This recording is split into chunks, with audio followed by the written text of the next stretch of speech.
Hello दोस्तों, तो क्या आप लोगों ने सोचा है कि बी फार्मेसी कंप्लीट होने के बाद आप लोग क्या करोगे? अगर दोस्तों नहीं सोचा है ना, तो सोचना शुरू कर दो, क्योंकि अब आप लोग जो है ऑफिशियली थर्ड ईयर में एंट्री कर चुके हो। तो देखो, मोस्टली लोगों का आंसर क्या होगा कि उन्हें भाई जॉब करनी है, और यही एक ऑप्शन भी ज़्यादा होता है। तो अगर आप लोग जॉब वगैरह करोगे तो कहाँ करोगे? किसी कंपनी में करोगे या फिर इंडस्ट्री वगैरह में करनी पड़ेगी। और वहाँ गिनती के 4-5 काम ही होते हैं, जहाँ के सबसे इंपॉर्टेंट क्या होता है, वहाँ पे होती है मैन्युफैक्चरिंग, यानी कि इस तरह की दवाइयाँ वगैरह वहाँ पे बनाई जाती है। ये सिर्फ मैंने आपको डेमो दिखाने के लिए रखा है, बाकी ये एक एक्सपायरी दवाई है। तो यहाँ पे क्या है कि मैन्युफैक्चरिंग वगैरह का ही मेन हमारा काम होता है। इसके अलावा वहाँ पे जो कोई दवाई आएगी तो उसकी QA और QC डिपार्टमेंट हो गया, फिर मार्केटिंग वगैरह हो गया, और उसकी पैकेजिंग वगैरह हो गया। यानी कि ये कुछ काम है जो आपको वहाँ पे करने होते हैं कंपनी में। यानी कि अगर आप जाओगे तो इन्हीं में से कोई ना कोई काम आपको मिलेगा। और आपको जान के खुशी होगी कि आज से हम फाइनली उस सब्जेक्ट को स्टार्ट कर रहे हैं जो आपका इन सब कामों में हेल्प करने वाला है। यानी कि आज से हम लोग स्टार्ट करने जा रहे हैं अपना सब्जेक्ट इंडस्ट्रियल फार्मेसी फर्स्ट। अब देखो, मेनली क्या होता है कि आप किसी भी इंडस्ट्री में जाओगे, या तो आपको मैन्युफैक्चरिंग करनी है, या उसकी वही होगी QA QC डिपार्टमेंट हो गया, पैकेजिंग हो गई, या फिर मार्केटिंग हो गया। और अगर आप इस सब्जेक्ट को देखोगे तो मेनली यहाँ पे क्या है, देखो आपको पहले पढ़ना पड़ेगा प्री फॉर्मुलेशन स्टडी, जिसको हम आज कंप्लीट कर लेंगे। फिर आपको टैबलेट के बारे में, कैसे बनती है, कैसे पूरी तैयार की जाएगी, उसकी क्वालिटी कंट्रोल हो गया, फिर लिक्विड ओरल्स हो गए, आगे जाके आप देखोगे कैप्सूल के बारे में हो गया, पैलेट्स हो गए, पेरेंटल प्रोडक्ट्स हो गए, ऑप्थेल्मिक आई के लिए आपके हो गए, कॉस्मेटिक हो गए, एरोसोल हो गए, और लास्ट में आपको पैकेजिंग मटेरियल के बारे में पढ़ना है। यानी कि अगर आप ध्यान दोगे तो ये वाला जो सब्जेक्ट है आपका इंडस्ट्रियल फार्मेसी, ये एक्चुअल में वो सब्जेक्ट है जो आपकी आने वाली इंडस्ट्री, यानी कि जब आप कभी जॉब वगैरह करोगे, उसमें पूरी पूरी हेल्प करने वाला है। तो मैं यही बोलूंगा कि भाई इस सब्जेक्ट को आपको थोड़ा सीरियस हो गए और थोड़ा अच्छे से आपको पढ़ाई करनी है। तो हेलो दोस्तों, कैसे आप सभी लोग? आई होप आप सभी लोग बहुत बहुत अच्छे होंगे। तो मेरा नाम है आकाश कुमार और स्वागत करता हूं मैं आप सभी के प्यारे चैनल केयरवेल फार्मा में। तो आज की इस वीडियो में हम लोग बात करेंगे अपने सब्जेक्ट इंडस्ट्रियल फार्मेसी फर्स्ट के यूनिट 1 के बारे में, जिसका नाम है प्री फॉर्मुलेशन स्टडी। अब ये हमारी होने वाली है एक वन शॉट वीडियो, मतलब इस एक ही वीडियो में पूरी की पूरी यूनिट 1 को हम लोग कंप्लीटली डिटेल्स में कवर करने वाले हैं। तो सबसे पहले अगर हम बात करें इस यूनिट के इंपॉर्टेंट क्वेश्चन के बारे में, क्योंकि ये होने वाली है हमारी क्रैश कोर्स के अकॉर्डिंग, तो यहाँ पे मेनली आपके सामने 2 क्वेश्चन रहेंगे, और इन्हीं 2 क्वेश्चन के अकॉर्डिंग पूरी की पूरी यूनिट 1 आपकी कवर हो जाएगी। तो हमारा पहला क्वेश्चन बनता है, discuss in details about pre formulation studies. यानी कि मेनली आपको जो है इसका इंट्रो पहले कवर करना है, जिसमें इसके कंसेप्ट हो जाते हैं, इंपॉर्टेंस हो जाती है, इंट्रो, गोल, ऑब्जेक्टिव, यानी कि सारी एक बेसिक बातें आपका इंट्रो वाले पार्ट में आ जाता है। देन फिर आपकी आती है फिजियोकेमिकल प्रॉपर्टीज। अब इसके अंदर देखो, मेनली आपकी फिजिकल प्रॉपर्टीज हो गई और केमिकल प्रॉपर्टीज हो गई। तो जो जो इंपॉर्टेंट है यहाँ सारी की सारी आपको बता दी जाएंगी। इसके अलावा देखा जाए तो यहाँ पे आता है देन हमारा सेकंड क्वेश्चन BCS, यानी कि बायो फार्मास्यूटिकल क्लासिफिकेशन सिस्टम। कहने को तो ये हमारा इसी का पार्ट है, लेकिन फिर भी अलग से कई बार ये क्वेश्चन हमारा आ जाता है। अब देखो, आता जरूर है, चाहे आपका 2 मार्क्स में आए, 5 में आए, 7 में आए, या 10 में आए, पर ये क्वेश्चन हमारा बहुत बार आता है, तो इसको हम लोग यहाँ पे जरूर अच्छे से कवर करने वाले हैं। अब एक बार अगर आपका प्री फॉर्मुलेशन कवर हो जाता है, देन एक इससे मिलता जुलता क्वेश्चन हमारा बनता है, application of pre formulation consideration in the development of dosage form. यानी कि अगर आप एक बार सीख गए कि भाई प्री फॉर्मुलेशन स्टडीज हमारी क्या होती है, देन यहाँ क्वेश्चन आता है कि भाई इसको आप लोग कंसीडर कैसे करोगे। यानी कि आगे वाले जब आप आगे सॉलिड डोसेज फॉर्म या लिक्विड या फिर पेरेंटल बनाओगे, तो उसमें इस प्री फॉर्मुलेशन का इस्तेमाल कैसे करने वाले हो, ये वाला क्वेश्चन भी आपका बन के आ जाता है। थोड़ा ट्रिकी है, लेकिन इसको भी हम यहाँ पे आपको सॉल्यूशन प्रोवाइड करने वाले हैं। तो इस तरह ये 2 क्वेश्चन आपके यहाँ पे मेनली बन के आते हैं। तो अपने क्वेश्चनों के बारे में बात करें उससे पहले थोड़ा समझते हैं कि भाई इंडस्ट्रियल फार्मेसी एक्चुअल में क्या है। यानी कि ये सब्जेक्ट आपके लिए पहली बार आया है, तो थोड़ा मोटा इसका इंट्रो हम लोग समझ ही लेते हैं। तो अगर हम इसके नाम से ही समझे तो देखो, इंडस्ट्रियल वर्ड हमारा इंडस्ट्री या फिर कंपनी से रिलेटेड है। यानी कि जो मैंने आपको स्टार्टिंग में बताया था कि आप जहाँ पे जॉब वगैरह करने जाओगे, या यहाँ पे हमारी इस तरह की दवाइयाँ वगैरह मैन्युफैक्चर की जाती है। और फार्मेसी आप लोग ऑलरेडी जानते हो, यानी कि फार्मेसी हमारी साइंस की वो ब्रांच हो गई जिसके अंदर जो हमारी डोजेस फॉर्म होती है। देखो, ड्रग्स हमारा नॉर्मली क्या होता है, कोई भी API हो गई, यानी कि जो हम दवाई बनाने के लिए इस्तेमाल करते हैं। और डोजेस फॉर्म क्या होते हैं कि इस तरह की कंप्लीट मार्केटेड पैकेजिंग वाली दवाई होती है, यानी कि ये तैयार है कि इसको बेचा जाएगा और कोई लोग इसका इस्तेमाल करेंगे। तो ये हमारी होती है डोजेस फॉर्म। अब इसको मैन्युफैक्चर यानी कि बनाने के लिए और इस तरह पूरा डेवलप करने के लिए इसकी बाद में क्वालिटी कंट्रोल टेस्ट भी किया जाता है कि ये हमारी सेफ है, इफेक्टिव है, और एंड में इसकी मार्केटिंग, इसको भाई पूरे मार्केट में पहुंचाया जाता है। तो ये सारे काम जब हम मिला देते हैं तो उसी को हम एक तरह से फार्मेसी बोल देते हैं। अब ये सारे के सारे काम जब हमारी किसी इंडस्ट्री के अंदर हो रहे होते हैं, उसी को हम यहाँ पे इंडस्ट्रियल फार्मेसी बोल देते हैं। अब जो हम यहाँ पे पढ़ाई करने वाले हैं, बाकी ये हमारे लार्ज स्केल पे होते हैं कि भाई जो हमारी इंडस्ट्री वगैरह में होता है, आप लोग मानोगे कि एक एक दिन में 1-1, 2-2 लाख टैबलेट इस तरह की बनती है। यानी कि आप सोच सकते हो कितनी हाई लेवल की प्रोडक्शन होती है। तो भाई काम तो बहुत ज़्यादा है, बस अगर आप इसमें अच्छा कर जाते हो तो भाई बहुत अच्छा आप लोग यहाँ कर सकते हो। तो अगर बाई चांस कभी इसकी डेफिनेशन आती है तो सिंपल लिख के आ सकते हो कि it is the branch of pharmacy that deal with the large scale manufacturing, development, quality control and marketing of pharmaceutical product. यानी कि जो हमारे फार्मेसी के प्रोडक्ट होते हैं उन सबकी मैन्युफैक्चरिंग हो गया, डेवलपमेंट हो गया, क्वालिटी कंट्रोल हो गया और मार्केटिंग हो गया। यही सारी बातें हमारी फार्मेसी की जो इसके बारे में स्टडी करते हैं वो सब हमारी हो जाती है इंडस्ट्रियल फार्मेसी। और जो लार्ज स्केल है वो हमारा डिनोट करता है कि यहाँ पे हम इंडस्ट्री के अंदर की बात कर रहे हैं। तो ये हो गया पूरा हमारा इंडस्ट्रियल फार्मेसी के बारे में। तो अब हम बात करते हैं अपने पहले क्वेश्चन, यानी कि पहला क्वेश्चन हमारा आता है discuss in details about pre formulation study. यानी कि मेनली हमको बात करनी है कि भाई प्री फॉर्मुलेशन स्टडीज एक्चुअल में क्या होता है। तो चलो मैं यहाँ पे एग्जांपल लेके आपको समझा देता हूँ।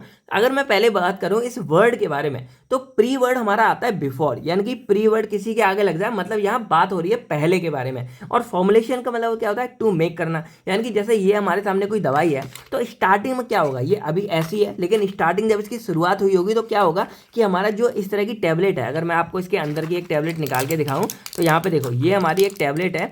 तो ये टैबलेट हमारी स्टार्टिंग में कैसी होगी, बिल्कुल ये पाउडर फॉर्म में होगी, बाद में जाके इस तरह की टैबलेट में बनी है और ये टैबलेट बनने के बाद जाके हमारी इस तरह की पैकेजिंग में गई है। यानी कि यहाँ पे बात हो रही है कि जब हम इसकी प्रोडक्शन शुरू कर रहे थे, यानी कि जब हमारी ये टैबलेट भी नहीं बनी थी, ये हमारी इस तरह की पाउडर फॉर्म में थी, उससे पहले हम क्या क्या बातों को ध्यान में रखते हैं इस टैबलेट को बनाने के लिए। नहीं समझ पा रहे, चलो मैं आपको एग्जांपल लेके समझाता हूँ। मान लो कि भाई हम केवल फार्मा और हमको क्या अपने लिए एक ऑफिस बनाना है, और अगर हमको ऑफिस बनाना है तो हमको क्या चाहिए, सबसे पहले हमें जरूरत होती है जमीन की। तो सबसे पहले हम क्या करेंगे, एक जमीन देखना शुरू करेंगे। और जमीन हम कहाँ देखेंगे, लैंड कहाँ देखेंगे, एक ऐसी जगह पे जो हमारी थोड़ी मार्केट से भी कनेक्टेड हो, जहाँ पे लोग भी आराम से आ जाएं, अगर किसी को मिलने आना है तो आ जाए, थोड़ी सुविधाएं वगैरह भी हों और पब्लिक ट्रांसपोर्ट भी चलता हो। तो हमें क्या करना है, सबसे पहले जमीन देखनी है और जमीन भी इन सब चीज़ों के पास देखनी है। उसके बाद हमको तैयार करनी है पूरी पूरी डिज़ाइन, यानी कि डायरेक्टली घर नहीं बनाएंगे, हम पहले क्या करेंगे, डिज़ाइन तैयार करेंगे। डिज़ाइन में कितने रूम होने चाहिए, क्या क्या प्रेजेंट होना चाहिए, कौन से क्लासरूम चाहिए, और उसके बाद हम उस पर रॉ मटेरियल, यानी कि अगर हमको रूम बनाने हैं, कितने रूम बनाने हैं, कितनी जगह है, उसके अकॉर्डिंग हमको जो है सीमेंट, ईंटें, सरिया, लोहा सब कुछ बनाना पड़ेगा। और इन सबको कैलकुलेट करके देर हम निकालेंगे कि इस पूरे ऑफिस को बनने में कितना टाइम लग जाएगा और कितना पैसा लग जाएगा। जैसे मान लो जमीन ही जमीन हमारी मान लो 50 लाख की होगी, तो इस पूरे को बनने में मान लो 1 करोड़ रुपए लग रहा है, और उसके अकॉर्डिंग हम उस रुपए को अरेंज करेंगे। यानी कि आप देख रहे हो कि हमने जो अपना ऑफिस बनाया, उस पूरे ऑफिस को बनाने से पहले हमें कितनी सारी बातों पे ध्यान देना पड़ रहा है, तब जाके हम जो अपने ऑफिस का काम शुरू कर रहे हैं। सेम फंडा होता है कि अगर हमें कोई भी डोजेस फॉर्म या कोई भी दवाई बनानी है, तो इस दवाई को बनाने से पहले हमें उसके बारे में एक रिसर्च करनी पड़ती है, पूरी स्टडी करनी पड़ती है कि भाई ये दवाई अगर हम बना रहे हैं तो ये किस पर्पज के लिए बना रहे हैं, कौन सा कलर हमको देना है। अगर मान लो हम इसको यानी कि मान लो पैरासीटामोल एक हमको बनानी है, एग्जाम्पल मान लो, तो उसके लिए हमें क्या है, हमें पर्पज क्या हो गया, हमें सर का दर्द ठीक करना है, हमें एक रॉ मटेरियल लेना है, उसकी क्वालिटी चेक करनी है, फिर उसकी प्रॉपर्टीज क्या रखनी पड़ेगी। अगर सॉलिड फॉर्म में बनाना है तो उसी के अकॉर्डिंग प्रॉपर्टी चूज करनी है, लिक्विड में बनानी है तो उसी के अकॉर्डिंग प्रॉपर्टी चेक करनी है। यानी कि यहाँ पे क्या हो रहा है कि एक हम स्टार्टिंग में एक रोड मैप तैयार कर रहे हैं, और जो रोड मैप हमको फाइनल हमारे प्रोडक्ट तक लेके जा रहा है। तो जो स्टार्टिंग इनिशियल हमारी रिसर्च हो गई, या इनिशियली हम क्या क्या चीज़ों को कंसीडर करते हैं, कितना हमको चूज करना है, वो सारी की सारी जो स्टडी हम करते हैं, पढ़ाई हम करते हैं, उसी को हम यहाँ बोल देते हैं pre formulation study.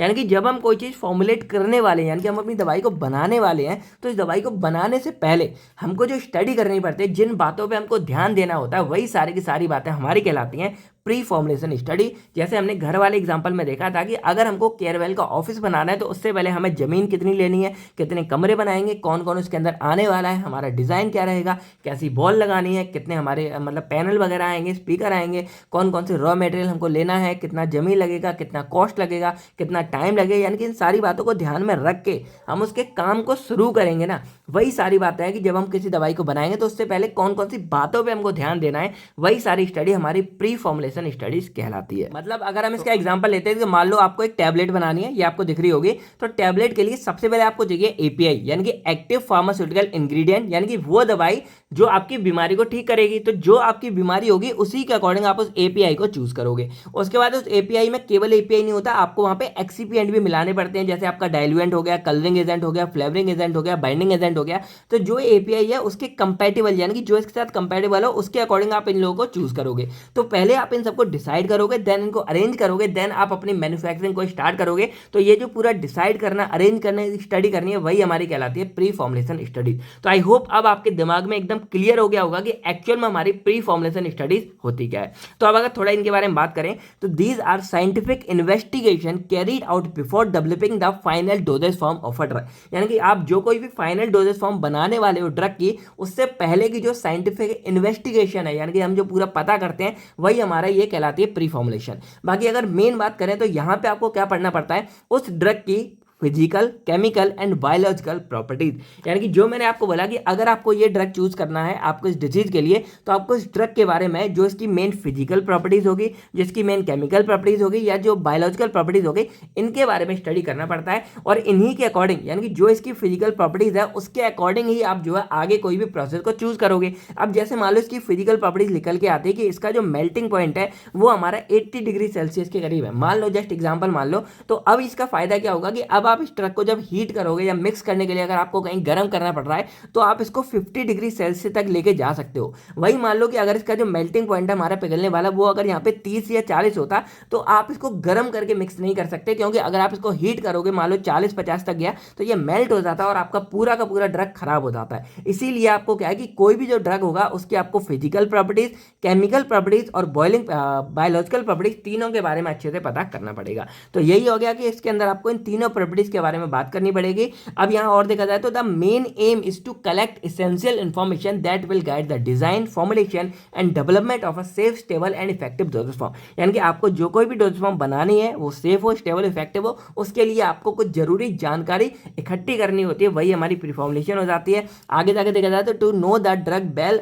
Before making its final form, तो ड्रग के बारे में अच्छे से जान लेना, जिससे हमारी जो दवाई बने वो सेफ बने, इफेक्टिव बने, स्टेबल बने एंड इकोनॉमिकल बने। तो यही सारी बातें हमारी प्री फॉर्मुलेशन स्टडीज कहलाती हैं।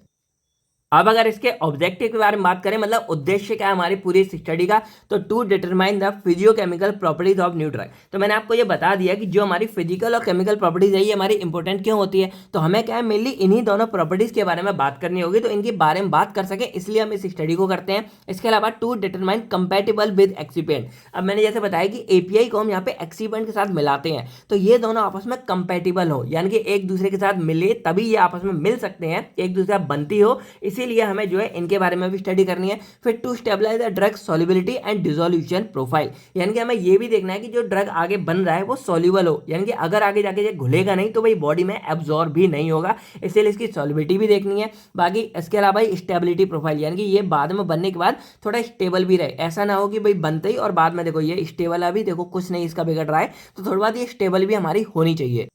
Next to determine its kinetic, यानी कि जब बॉडी में जाएगी तो जो फार्माकोकाइनेटिक प्रॉपर्टीज होती हैं, यानी कि जो एडीएम है, एब्जॉर्प्शन, डिस्ट्रीब्यूशन, मेटाबॉलिज्म, एक्सक्रीशन, ये सारी प्रोसेस भी हमारी कर पाए और स्टेबिलिटी भी इसकी बनी रहे। और लास्ट आता है to aid in the selection of appropriate dosage form and routes of administration. अब देखो जब हम इनकी प्रॉपर्टीज के बारे में पढ़ लेंगे, यानी कि मान लो ये हमें पता चल रहा है कि ये सॉलिड स्टेट में ज्यादा स्टेबल है, तो भाई हम इसको बनाएंगे सॉलिड डोजेस फॉर्म में। और जब सॉलिड डोजेस फॉर्म है तो पता है कि अभी हमारा ओरल रूट से जाएगा, यानी कि हम क्या है यहाँ पे कि इससे हमें ये पता चल रहा है, इनकी प्रॉपर्टीज को पढ़ाई करके हमको ये पता चल रहा है कि इसको कौन सी डोजेस फॉर्म में हमको डालना है और कौन से रूट ऑफ एडमिनिस्ट्रेशन से हम इसको ले सकते हैं। अब मान लो हमने इसको लिक्विड वाले से लिया, तो प्रॉपर्टीज के बेस पे हमने इसको लिक्विड बनाया, इसके बाद हम इसको ओरल यानी कि सिरप बनाएंगे या फिर इंट्रावेनस इंजेक्शन बनाएंगे। ये सब हमको जो इनकी प्रॉपर्टीज के बेस पर ही पता चलता है, जो आगे आगे हम पढ़ते जाएंगे। तो ये सारे उद्देश्य हैं जिसकी वजह से हम जो अपनी प्री फॉर्मुलेशन स्टडी को परफॉर्म करते हैं। अब मेन अगर गोल के बारे में बात करें कि फाइनल हमारा क्या रहेगा यहाँ पे गोल जो हम इसके साथ मिल रहे हैं,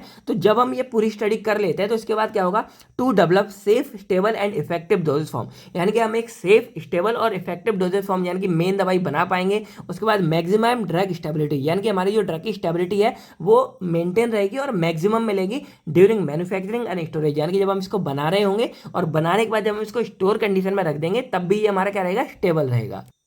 अब जब हम जो है इसकी प्रॉपर्टीज के बारे में पढ़ लेंगे ना, तो हम इसकी आइडेंटिफाई कर लेंगे प्रॉब्लम्स को, यानी कि जो प्रॉब्लम हो सकते हैं उसको आइडेंटिफाई कर लेंगे। इससे हमारे जो है टाइम और कॉस्ट दोनों बच जाएंगे।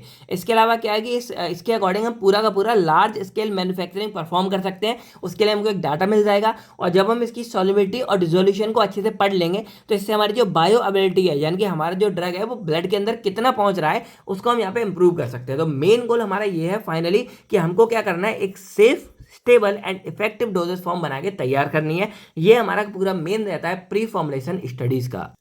तो अब हमने क्या किया है कि अपनी जो मेन प्री फॉर्मुलेशन स्टडी है इसके बारे में एक जनरल इंट्रोडक्शन पढ़ लिया, यानी कि क्या होता है, कंसेप्ट क्या है, इंपोर्टेंस क्या है, इंट्रोडक्शन, गोल, ऑब्जेक्टिव, सब कुछ हमने देख लिया। अब हम बात करते हैं इसके मेन टॉपिक यानी कि फिजियोकेमिकल प्रॉपर्टीज के बारे में, जो मेजर है। यानी कि अगर हम इसके बारे में पढ़ लेंगे तो हमें ये पता रहेगा कि इस प्रॉपर्टीज के बेस पे आगे हमको अपना जो ड्रग बनाना है या डोजेस फॉर्म बनानी है वो कैसे बनाना है। तो हमको जो मेनली क्या है, फिजिकल और केमिकल प्रॉपर्टीज के बारे में बात करनी है। तो physicochemical characteristics of drug substance ये क्या कहता है, these are the physical and chemical properties of an API, यानी कि जो कोई भी हमारा ये मेन ड्रग होता है ना, इसकी फिजिकल एंड केमिकल प्रॉपर्टीज होती हैं। अब ये क्या करते हैं कि आगे जब हम कोई भी फॉर्मुलेशन बना रहे हैं तो उसकी स्टेबिलिटी हो गई, उसकी बायोएबिलिटी हो गई, उसकी एफिकेसी हो गई, यानी कि कोई ड्रग अपना कैसा इफेक्ट देगा वो सारा का सारा हमारा डिपेंड करता है इसकी फिजिकल और केमिकल प्रॉपर्टीज के ऊपर। तो ये जो प्रॉपर्टीज है इनको हमें स्टडी करना पड़ता है अगर हमें एक आइडियल डोजेस फॉर्म बनाना है, यानी कि अगर हम चाहते हैं कि अच्छी खासी डोज फॉर्म बन जाए हमारी, तो हमें जो है इनकी प्रॉपर्टीज पढ़नी पड़ेंगी। अब जैसे मैंने आपको बताया कि इसकी प्रॉपर्टीज के बेस पे हम आगे जो अपने चीज़ें डिसाइड कर रहे हैं,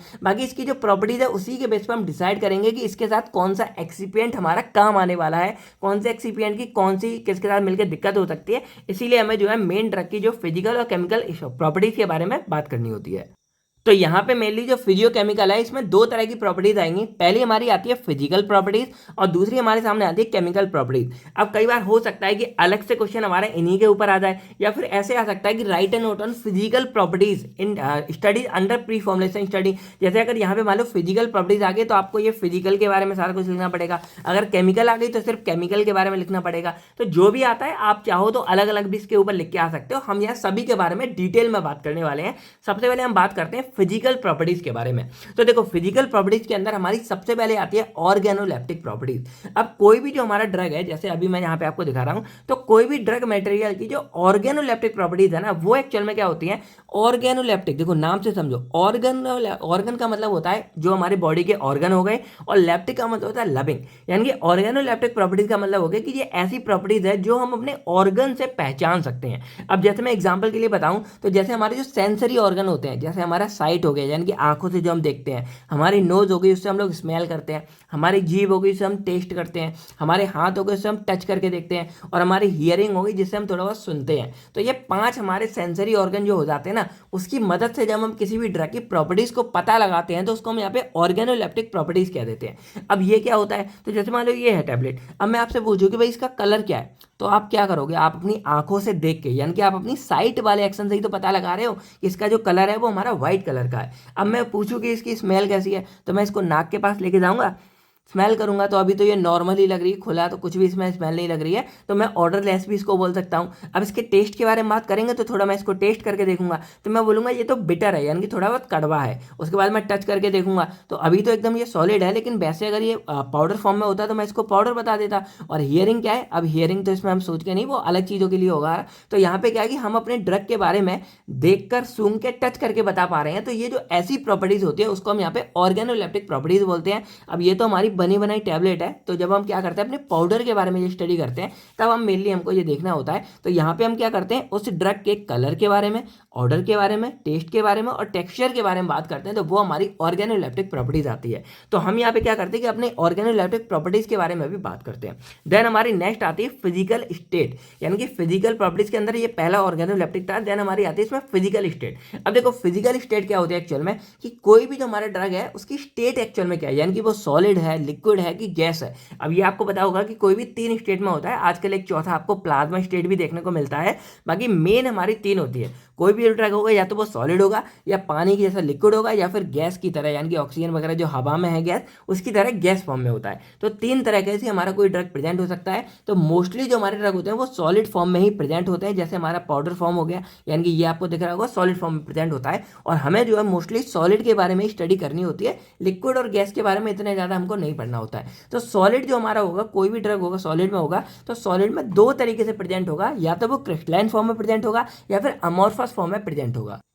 तो अब देखो यहाँ पे मतलब सिंपल ये क्या कहना चाह रहा है कि जैसे कोई भी हमारा जो ड्रग होगा, मान लो ये है, तो वो दो फॉर्म में प्रेजेंट हो सकता है, यानी कि या तो वो हमारा क्रिस्टलाइन फॉर्म में प्रेजेंट होगा या फिर वो हमारा अमोर्फस फॉर्म में प्रेजेंट होगा। अब इन दोनों का अंतर मैं आपको बता देता हूँ। जो क्रिस्टलाइन हमारे ड्रग होते हैं ना, उनके अंदर क्या होता है कि जो अंदर के उनके इंटरमोलिकुलर वाले पार्टिकल है वो एकदम रेगुलर होते हैं और उनका रिपीट पैटर्न, यानी कि एक तरह से जैसे मैं दिखाऊं तो मान लो जैसे अंदर के ये पार्टिकल है तो वो इस तरह अरेंज वे में होते हैं। अब ये आपको पता होना चाहिए कि जैसे कोई भी हमारी बॉडी है, तो हमारी जो बॉडी है वो भी तो भाई सेल से मिलकर बनी है ना, यानी कि अगर हम अपनी पूरी बॉडी का सबसे छोटा पार्ट देखेंगे तो इस तरह से सेल से मिल मिल के हमारी पूरी बॉडी बनी हुई है।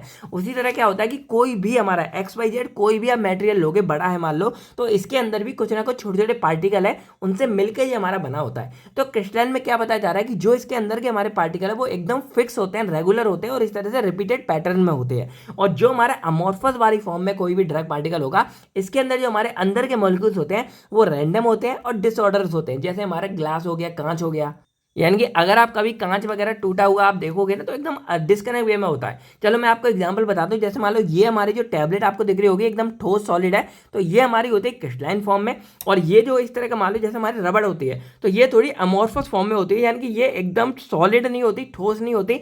और यहाँ पे क्या सिंपल तरीका होता है, यानी कि अगर मैं इसको कट करता हूँ, तो जैसे मान लो कि अगर मैं इस टैबलेट को कट करता हूँ, मैंने इनको कट कर लिया, तो देखो अगर आप देखोगे ये तो हमारी एक एंटीबायोटिक है, तो इसके अंदर तो काफी कुछ हमारा भरा हुआ है। तो यहाँ पे सिंपल ये है कि अगर आप इनको कट करके देखोगे तो एकदम फ्लैट आपको दिखेगा। और वहीं अगर आप इस इरेजर को देखोगे तो देखो ये क्या है, यहाँ पे बहुत ज्यादा इरेगुलर शेप आपको दिख रही होगी। देखो कोई पार्टिकल इधर फंसा है उधर फंसा है, यानी कि एकदम प्रॉपर ये हमारी चीज यहाँ पे दो पार्ट्स में डिवाइड नहीं हो रही है। जैसे आधा मैंने काटा है अलग है, लेकिन इधर देखोगे ये एकदम इम्प्रॉपर वे में यहाँ पे हो रहा है। तो ये ऐसे हमारे सॉलिड होते हैं, ये हमारे एमोर्फस वाले होते हैं। और जो ये वाले होते हैं देखो ये पूरा हमारा दो टुकड़ों में अच्छे से डिवाइड हो गया है, तो ये हमारे होते हैं क्रिस्टलाइन वाले। यानी कि सिंपल यहाँ पे क्या समझ आ रहा है कि जो क्रिस्टलाइन ड्रग होते हैं इनके अंदर के जो मॉलिक्यूल्स होते हैं वो रेगुलर होते हैं, रिपीटेड पैटर्न में होते हैं और एकदम इस तरह का आपको देखने को मिलेगा। वहीं जो हमारे एमोर्फस वाले होते हैं इसके अंदर देखोगे पैटर्न एकदम रैंडम होता है और डिसऑर्डर होता है। देखो कहीं कहीं ये बड़े बड़े पार्टिकल है अंदर, कहीं ये छोटे वाले हैं, कहीं ये बड़ा हो गया बीच में, कहीं छोटे बड़े, तो इस तरह से होते हैं जैसे हमारे ग्लास के अंदर प्रेजेंट होते हैं।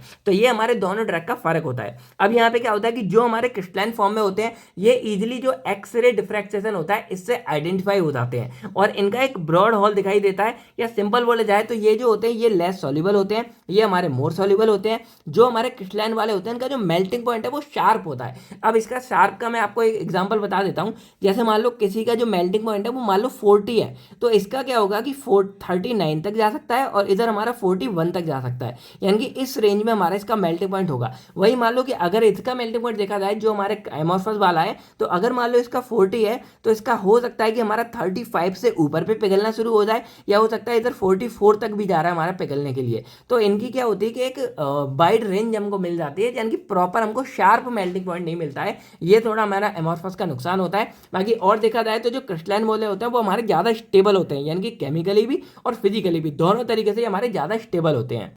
और जो हमारे एमोर्फस वाले होते हैं वो हमारे लेस स्टेबल होते हैं। यानी कि आप यह समझ रहे होगे कि हम ये पढ़ क्यों रहे हैं, क्योंकि यहाँ पे क्या हो रहा है कि यानी कि कोई भी हमारा जो ड्रग पार्टिकल है वो दो फॉर्म में प्रेजेंट हो सकता है, यानी कि या तो वो क्रिस्टलाइन हो सकता है या फिर एमोर्फस हो सकता है। और हमको ये पढ़ना इसलिए जरूरी है क्योंकि क्रिस्टलाइन में अगर वो ड्रग प्रेजेंट है तो उसका अलग रोल है, यानी कि उसकी सॉल्बिलिटी अलग हो सकती है, उसका मेल्टिंग पॉइंट अलग हो सकता है। और जो ड्रग हमारा एमोर्फस के अंदर प्रेजेंट होता है उसका ये अलग हो सकता है। इसीलिए हमको ये देखना है कि जब हम किसी को डोजेस फॉर्म, यानी कि जब हम किसी को मेन वाली दवाई में कन्वर्ट करने जा रहे हैं तो वो एक्चुअल में कौन सी फॉर्म में प्रेजेंट है। यानी कि अगर वो क्रिस्टलाइन में, हम तो ये चाहेंगे कि वो क्रिस्टलाइन में हो, यानी कि अगर वो क्रिस्टलाइन में है तो उसके लिए हम अलग काम करेंगे, और वहीं अगर वो एमोर्फस में है तो उसके लिए हम अलग काम करेंगे। तो इसीलिए हमें कोई भी ड्रग की क्रिस्टलाइन और एमोर्फस इनके बारे में स्टडी करनी भी जरूरी होती है। अब जैसे एग्जाम्पल देखा जाए तो क्रिस्टलाइन के अंदर हमारी आती है पैरासीटामोल, और पैरासीटामोल हमारी काफी स्टेबल दवाई मानी जाती है। वहीं हमारी इसमें आती है एमोर्फस इंसुलिन, और इंसुलिन हमारी थोड़ी इसके मुकाबले कम स्टेबल होगी। अब वहीं एग्जाम्पल देखा जाए तो जैसे हमारी जो पैरासीटामोल है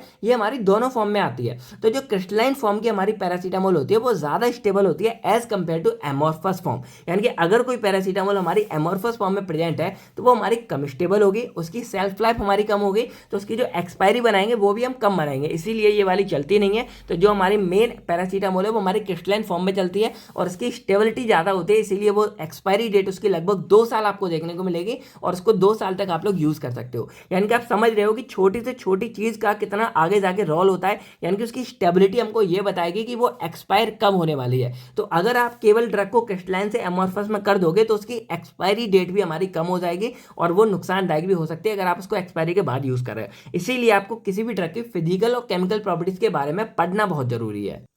तो यहाँ पे आपने पहले हमारी फिजिकल फॉर्म के अंदर पहला आपने सॉलिड स्टेट, यानी कि यहाँ पे आपने सॉलिड स्टेट, क्रिस्टलाइन और एमॉर्फस के बारे में पढ़ लिया। अब नेक्स्ट हमारे यहाँ पे फिजिकल प्रॉपर्टीज के अंदर आता है पार्टिकल साइज। अब देखो पार्टिकल साइज हमारा मैटर क्यों करता है। अब जैसे आगे जाके आपको बताया है कि मान लो ये ड्रग है, तो अब ये ड्रग आपका डायरेक्टली आपके वीन्स में तो चला नहीं जाएगा, यानी कि वीन्स में या आपकी नसों में, जैसे मान लो ये आपकी ब्लड वेसल्स है और इसके अंदर ब्लड बह रहा है, तो फाइनली क्या करना होता है कि ये जो ड्रग है इसको आपको ब्लड के अंदर पहुंचना होता है। अब यहाँ पे क्या होता है कि ये पूरी पूरी हमारी क्या होती है, मेम्ब्रेन लगी होती है, यानी कि जो पूरे ब्लड है, तो भाई डायरेक्टली कोई ड्रग तो इसके अंदर एंटर नहीं कर जाएगा। ये क्या होता है कि जैसे कोई भी ड्रग होगा ये हमारे लिक्विड में जाके डिसॉल्व होगा और डिसॉल्व होने के बाद उसका एक सॉल्यूशन सा तैयार होगा और देन ये सॉल्यूशन हमारा क्या होगा, यहां से जाके अंदर घुसेगा। तो जो हमारा ड्रग पार्टिकल है उसको सॉल्यूबल होना बहुत जरूरी है, और सॉल्यूबल मतलब डिसॉल्व होना बहुत जरूरी है किसी भी लिक्विड के अंदर। अब देखो आप ये टैबलेट खाते हो तो मेनली तो आप इसको पूरा ही खा रहे हो जिंदा, तो पूरा खाने के बाद क्या होता है कि जैसे ये आपकी ईसोफेगस होगी, फूड पाइप, और जाने के बाद ये आपके स्टमक से जाके कनेक्ट होती है और ये आगे जाके आपके स्मॉल इंटेस्टाइन में जाके जुड़ जाती है। तो अब यहाँ पे क्या होता है कि जब टैबलेट आपकी क्या होती है आपके पेट के अंदर पहुंच जाती है, उसके बाद यहाँ पे क्या होता है कि आपका जो डाइजेस्टिव एंजाइम हो गया, आपका एससीएल हो गया, पेप्सिन हो गया, गैस्ट्रिन हो गया, यानी कि बहुत सारे आपके एंजाइम है, वो क्या करते हैं इसको डाइजेस्ट करना शुरू करेंगे। यानी कि सबसे पहले इसकी डिसइंटीग्रेशन होती है, यानी कि ये टूटेगा, टूटने के बाद जो यहाँ पे फ्लूइड प्रेजेंट है उसमें ये डिसॉल्व होना शुरू हो जाता है। अब जैसे क्या होगा, मान लो ये है तो यहाँ पे ये डिसॉल्व होना शुरू हो जाएगा और डिसॉल्व होकर एक पूरा सॉल्यूशन सा बन जाता है। उसके बाद यहाँ पे थोड़ा बहुत ब्लड प्रेजेंट होता है, मतलब वेसल्स होते हैं उसमें ये एब्जॉर्ब होगा, लेकिन मोस्टली जो ड्रग है वो हमारा स्मॉल इंटेस्टाइन के अंदर क्या होता है, रिच ब्लड वेसल्स होते हैं, यानी कि बहुत ज्यादा होता है। देन ये हमारा जो होगा ब्लड वेसल्स के अंदर एंटर कर जाता है और हमारे ब्लड में जाने के बाद ये ड्रग अपना एक्शन शो करेगा। तो यहाँ पे क्या समझ आ रहा है कि किसी भी ड्रग को क्या है पहले डिसॉल्व होना होता है, यानी कि पानी में घुलना होता है। अब देखो ऐसा नहीं हो आप बोलोगे कि सर पानी में तो घोल ही नहीं रहे, हम इसको जिंदा खा रहे हैं। जिंदा बेशक खा रहे हो, लेकिन आपके पेट में जाके जो आपका फ्लूइड है उसमें जाके तो डिसॉल्व हो रहा है ना भाई, उसमें जाके तो ये पूरा इस तरह का लिक्विड सा सॉल्यूशन बन जाता है, तभी तो जाके आपके ब्लड में डिसॉल्व होगा ना। तो इसीलिए इसका डिसोल्यूशन बहुत जरूरी है, और डिसॉल्व होने की प्रोसेस को हम यहाँ पे एक तरह से सॉल्युबिलिटी बोल देंगे कि कितना ज्यादा ये हमारा डिसॉल्व हो रहा है। तो इसीलिए हमें जो है इसकी सॉल्युबिलिटी ये सब बहुत जरूरी होती है। अब ये मैंने आपको एक जनरल टर्म बता दिया, ये आपके आने वाली प्रोसेस में हेल्प करेगा। तो जैसे हमारा पहला यहाँ हम देख रहे थे पार्टिकल साइज। अब पार्टिकल साइज हमारे लिए जरूरी क्यों है, देखो ये जो है ना, ये ड्रग का पार्टिकल साइज अभी बड़ा है। अब ये पार्टिकल साइज को क्या होगा कि पहले इसको छोटा छोटा पार्टिकल साइज होने में मतलब थोड़ा टाइम लगेगा, और जब ये छोटा छोटा हो जाएगा उसके बाद जाके ये हमारा लिक्विड में डिसॉल्व होगा, यानी कि यहाँ पे थोड़ा टाइम ज़्यादा लग रहा है। वहीं अगर हम क्या करेंगे कोई छोटे पार्टिकल के साइज को ड्रग खा लेंगे तो वो हमारा जल्दी डिसॉल्व हो जाएगा। यानी कि हमको ये समझ आ रहा है कि पार्टिकल साइज हमारा जितना छोटा होगा उसके जो सॉल्युबिलिटी है वो हमारी उतनी अच्छी होगी, और सॉल्युबिलिटी जितनी जल्दी, यानी कि जितनी जल्दी वो हमारा सॉल्युबल होगा उतनी ही जल्दी जाके वो हमारा एब्जॉर्ब होगा। यानी कि पार्टिकल साइज जितना छोटा होता है उसकी एब्जॉर्प्शन हमारी उतनी अच्छी होती है। यही बात बताई जा रही है कि जो पार्टिकल साइज होता है वो एक्चुअल में होता क्या है, किसी भी ड्रग का डायमीटर या फिर डायमेंशन बोल सकते हैं। यानी कि ये है तो अगर मैं बोलूँ कि इसकी ये हमारा क्या होगा, लेंथ हो गई, ये हमारी विड्थ हो गई, तो ये पूरा इसका डायमेंशन और डायमीटर कहलाएगा। अब यहाँ पे ये बताया जा रहा है कि जितना कम उसका पार्टिकल साइज होगा उसकी सॉल्युबिलिटी हमारी उतनी अच्छी होगी, और जितनी अच्छी सॉल्युबिलिटी होगी उसकी उतनी ही अच्छी हमारी एब्जॉर्प्शन हो जाती है। तो पार्टिकल साइज हम हमेशा चाहते हैं कि हमारे किसी भी ड्रग का पार्टिकल साइज हमारा कम हो, तो पार्टिकल साइज हमारे उस ड्रग की सॉल्युबिलिटी को, उसके डिसोल्यूशन को, उसकी बायोलिटी को हमारा अफेक्ट करता है। तो ये हो गया हमारा पार्टिकल साइज के बारे में। और यही बताई जा रही है कि जो स्मॉल पार्टिकल साइज है वो हमारा, लेकिन हाँ ये भी नुकसान होता है कि जो स्मॉल पार्टिकल साइज है वो हमारे हीट में, एटमॉस्फेयर से, लाइट में, ह्यूमिडिटी से, इन सबसे थोड़ा खराब होने के चांस ज़्यादा होते हैं। यही रीज़न है कि देखो अगर पार्टिकल साइज छोटा हो तो हमारा ड्रग अच्छे से एब्जॉर्ब होगा। तो ये ड्रग को इतना बड़ा बड़ा क्यों बनाया जाता है, इसलिए बनाया जाता है क्योंकि ये हमारे स्टेबल रहे। क्योंकि आपको पता है कि अगर जो छोटे पाउडर वगैरह होते हैं, आपने बहुत बार देखे होंगे कि कोई भी ड्रग आपको होगा ना इसी टैबलेट फॉर्म में मिलेगी, क्योंकि अगर उसको पाउडर फॉर्म में दे देंगे तो यहाँ पे क्या होता है कि कोई भी पानी अगर मिल गया तो पाउडर वो पानी को एब्जॉर्ब करके गीला हो जाएगा, खराब हो जाएगा। तो यहाँ क्या करते हैं कि जितना भी ड्रग वगैरह है उन सबको ऐसे टैबलेट फॉर्म में बनाया और ऊपर से पूरी एक कोटिंग कर दी, और जितना भी ड्रग है हमारा सारा का सारा सेफ हो जाता है। इसीलिए ये टैबलेट बनाना भी जरूरी है। तो स्मॉल पार्टिकल साइज के फायदे भी है तो वहाँ पे नुकसान भी हमारे देखने को मिलते हैं। बाकी आपको बताया कि सरफेस एरिया भी हमारा मैटर करता है। अब सरफेस एरिया एक्चुअल में क्या होता है, तो जैसे अगर मैं आपको दिखाऊं कि मान लो ये हमारे है, तो इसके बाहर बाहर का जो ये सरफेस है ना, ये पूरा का पूरा है, ये हमारा कहलाता है सरफेस एरिया। अब ये जरूरी क्यों होता है, तो देखो जब अगर मैं इसको पानी में डालता हूँ, मान लो कोई भी एक ग्लास ऑफ वाटर में यहाँ पे लेता हूँ, तो अगर मैं इसके अंदर ये पूरी टेबलेट डालूंगा तो ये क्या होगा, चारों तरफ से पानी के साथ अटैच होगी, इंट्रैक्शन में आएगी और देन ये डिजोल्व होना शुरू होगी। इसीलिए हमारा सरफेस एरिया बहुत जरूरी होता है, जो इस पूरे बाहर बाहर से जो कवर करता है। अब ये सरफेस एरिया हमारा जितना ज़्यादा होगा, हमारी जो ड्रग की एब्जॉर्प्शन है, सॉल्बिलिटी है, डिसोल्यूशन है, वो उतना ही अच्छा होता है। अब यहाँ पे ये देखा जाता है कि मान लो ये हमारा एक ड्रग है, अब ये क्या होता है, चारों तरफ से आप देख रहे होगे, तो यहाँ पे क्या है कि अगर मैं इसके सरफेस एरिया को छोटा कर दूं, मान लो मैं इसको यहाँ पे तोड़ देता हूँ, चलो मैं एग्जांपल से समझाता हूँ। मान लो यहाँ पे क्या है कि एक ये हमारा पूरा बॉक्स है और ये चारों तरफ से 1-1 सेंटीमीटर का है, ठीक है। अब इसका अगर मैं सरफेस एरिया देखा जाए जो हमारा पानी में डिजोल्व होगा, तो 1, 2, 3, 4 यानी कि 4 सेंटीमीटर का पूरा सरफेस एरिया निकल के आता है। अब अगर मैं क्या करूँ, इसको कट कर देता हूँ, यानी कि मैंने पार्टिकल साइज छोटा कर दिया, तो अब देखो कट होने से क्या होगा, लोगों को लगेगा कि सरफेस एरिया हमारा कम होना चाहिए, लेकिन एक्चुअल में बढ़ जाता है। ऐसा क्यों बढ़ता है, अब अगर मैं दिखाऊं तो देखो ये 1 सेंटीमीटर हो गया, ये 1 सेंटीमीटर हो गया। अगर मैं यहाँ से कट कर देता हूँ तो भाई इसकी ये लेंथ 1 सेंटीमीटर थी, तो इधर भी 1 सेंटीमीटर आ गया, इधर भी आ गया। अब ये हमारा हाफ हो गया, तो 0.5 0.5 0.5 0.5। अब अगर मैं तो चारों सबको जोड़ता हूँ तो देखो 1 2 और ये 3, 1 2 3 यानी कि 6, यानी कि अब ये हमारा क्या हो गया, 4 सेंटीमीटर से 6 सेंटीमीटर हो गया, क्योंकि अब जब दो टुकड़े हो गए तो जो अंदर वाला हमारा एरिया था ये भी तो एक सरफेस बन गया ना, और इस वजह से इसका सरफेस एरिया बढ़ जाता है। इसमें एक जोक चलता है कि मान लो एक समोसा है, तिकोना है, तो अगर समोसे तिकोने का अगर मैं एक कोना कट कर देता हूँ तो कितने बचेंगे, लोग फ्लो बता देते हैं कि 2 कोने बचेंगे, लेकिन एक्चुअल में क्या है कि अगर मैं इसका एक कोना कट कर देता हूँ तो अब ये कुछ इस तरह का बन जाएगा, और यहाँ पे 1 2 ये पहले के थे और ये 3 4 यानी कि 4 कोने बन जाते हैं। यानी कि तिकोने से अगर आप एक कोना कट करोगे तो आपका 4 कोना बन जाता है, यानी कि सरफेस एरिया आपका बढ़ जाता है। वही सेम चीज यहाँ पे जो आपको देखने को मिलती है। तो यहाँ पे क्या समझ आ रहा है कि पार्टिकल साइज जितना छोटा होगा हमारे लिए अच्छा होगा, लेकिन पार्टिकल साइज ज्यादा छोटा करने से हमें स्टेबिलिटी इशू आ जाते हैं। लेकिन वहीं क्या करते हैं कि अगर पार्टिकल साइज छोटा होगा तो हमारा सरफेस एरिया भी बढ़ेगा।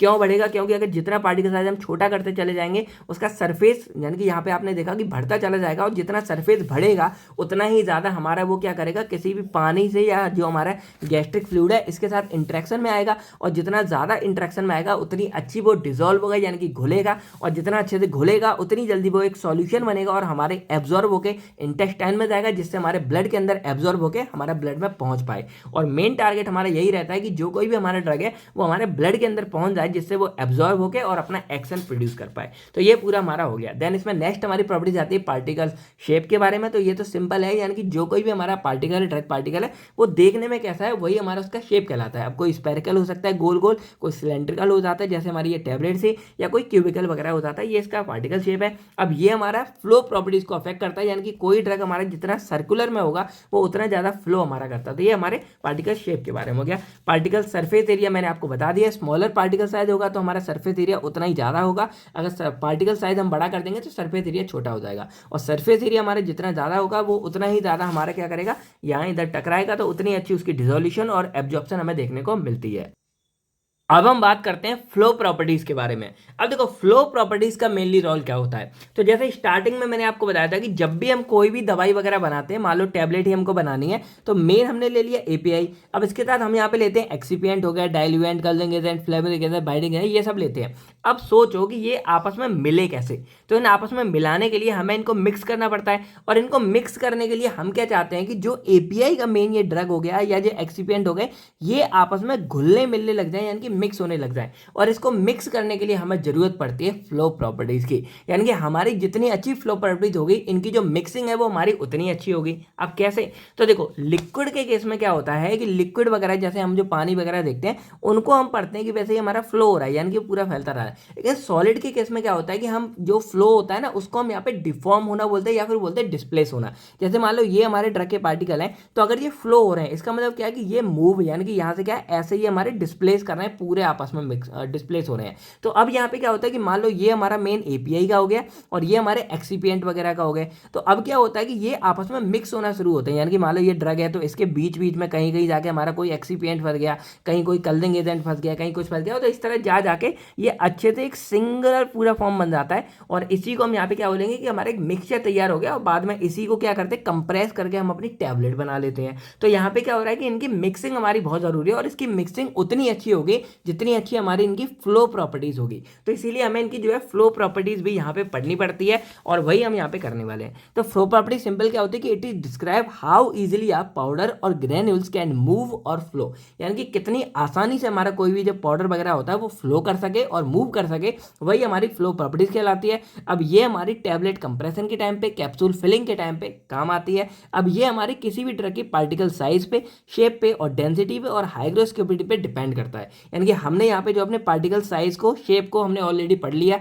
यानी कि हम ये जानते हैं कि पार्टिकल साइज जितना छोटा होगा हमारी मिक्सिंग उतनी अच्छी होती है। यानी कि आपने देखा होगा जैसे पाउडर वगैरह हो गया या आटा होता है, कई बार हल्दी होती है, मिर्ची होती है, उनको अगर आप मिक्स करोगे ना बहुत आसानी से मिक्स हो जाएगा। वहीं जो बड़े बड़े पार्टिकल हो गए वो इतनी आसानी से मिक्स नहीं हो पाते हैं। वही शेप क्या है कि जो सेम शेप के होते हैं ना वो बहुत जल्दी मिक्स हो जाएंगे। यानी कि अगर सभी ऐसे सर्कुलर हैं तो आसानी से मिक्स हो जाएंगे, और वहीं अलग अलग शेप के होंगे तो वो दिखाई ज़्यादा अलग अलग देते हैं। तो यहाँ साइज और शेप हम ऑलरेडी पढ़ चुके हैं, डेंसिटी हम आगे पढ़ेंगे, हाइग्रोस्कोपिटी हम आगे पढ़ेंगे, और एक दो प्रोसेस भी है उनको भी हम आगे देखने वाले हैं। तो हम इतना जानते हैं कि जो फ्लो प्रॉपर्टीज है वो हमारे किसी भी ड्रग की फॉर्मुलेशन को और एफिकेसी को अफेक्ट करते हैं। और ओवरऑल हम ये जानते हैं कि फ्लो प्रॉपर्टीज हमारी जितनी अच्छी होगी हमारी किसी भी ड्रग की प्रोडक्शन उतनी अच्छी होगी, क्या होगी, उसकी मिक्सिंग हमारी उतनी अच्छी होगी। और अगर किसी ड्रग का फ्लो रेट यानी कि फ्लो प्रॉपर्टीज अच्छी नहीं है तो उसमें यूनिफॉर्मिटी कम अच्छी आएगी। क्योंकि देखो इसमें क्या सिंपल हो रहा है कि जैसे मान लो यहाँ पे हम इनको मिक्स कर रहे थे, ये हमारा ड्रग है और ये एक्सीपिएंट है, हम मिक्स कर रहे हैं। अब अगर इनकी क्या है फ्लो प्रॉपर्टीज अच्छी नहीं है तो हो सकता है कि एक्सीपिएंट हमारे इस वाले पार्ट में ज़्यादा पहुंच जाए और इस पार्ट में बिल्कुल नहीं पहुंचा। अब टैबलेट जब मैंने बनाई तो इस पार्ट को जब मैंने कंप्रेस किया तो इसमें मुझे बढ़िया यानी कि मान लो एक्सीपिएंट ज़्यादा मिल गए, और जब इस पार्ट की मेरी टैबलेट बनी तो इसमें एक्सीपिएंट मेरे है ही नहीं। यानी कि यहाँ पे क्या है यूनिफॉर्मिटी हमारी अच्छे से नहीं हो पाती है। इसीलिए जो फ्लो प्रॉपर्टीज है वो हमारी अच्छी होनी चाहिए। जितनी अच्छी फ्लो प्रॉपर्टी उतना अच्छा प्रोडक्शन होगा, उतनी अच्छी मिक्सिंग होगी और उतनी अच्छी हमारी टैबलेट बनेगी। अब फ्लो प्रॉपर्टीज को डिटरमाइन करने के लिए हमारे पास ऑप्शन होता है एंगल ऑफ रिपोज हो गया, कार्स इंडेक्स हो गया, हॉस्टनर रेशियो हो गया। तो हम यहाँ पे सबसे पहले क्या करने वाले हैं कि हम सबसे पहले पढ़ेंगे अपनी डेंसिटी को, हाइग्रोस्कोपिटी को, जो हमारे क्या होते हैं इन पर ये हमारी डिपेंड करते हैं फ्लो प्रॉपर्टी। इसके बाद फ्लो प्रॉपर्टी को मेजर करने के लिए हमारे होते हैं एंगल ऑफ रिपोज, कार्स और हॉस्टनर रेशियो। तो इनके बारे में बात करेंगे। तो सबसे पहले अगर हम बात करें हाइग्रोस्कोपिसिटी के बारे में तो देखो ये क्या होता है एक्चुअल में, एक तरह से आप बोल सकते हो कि डिसएडवांटेज होता है हमारा।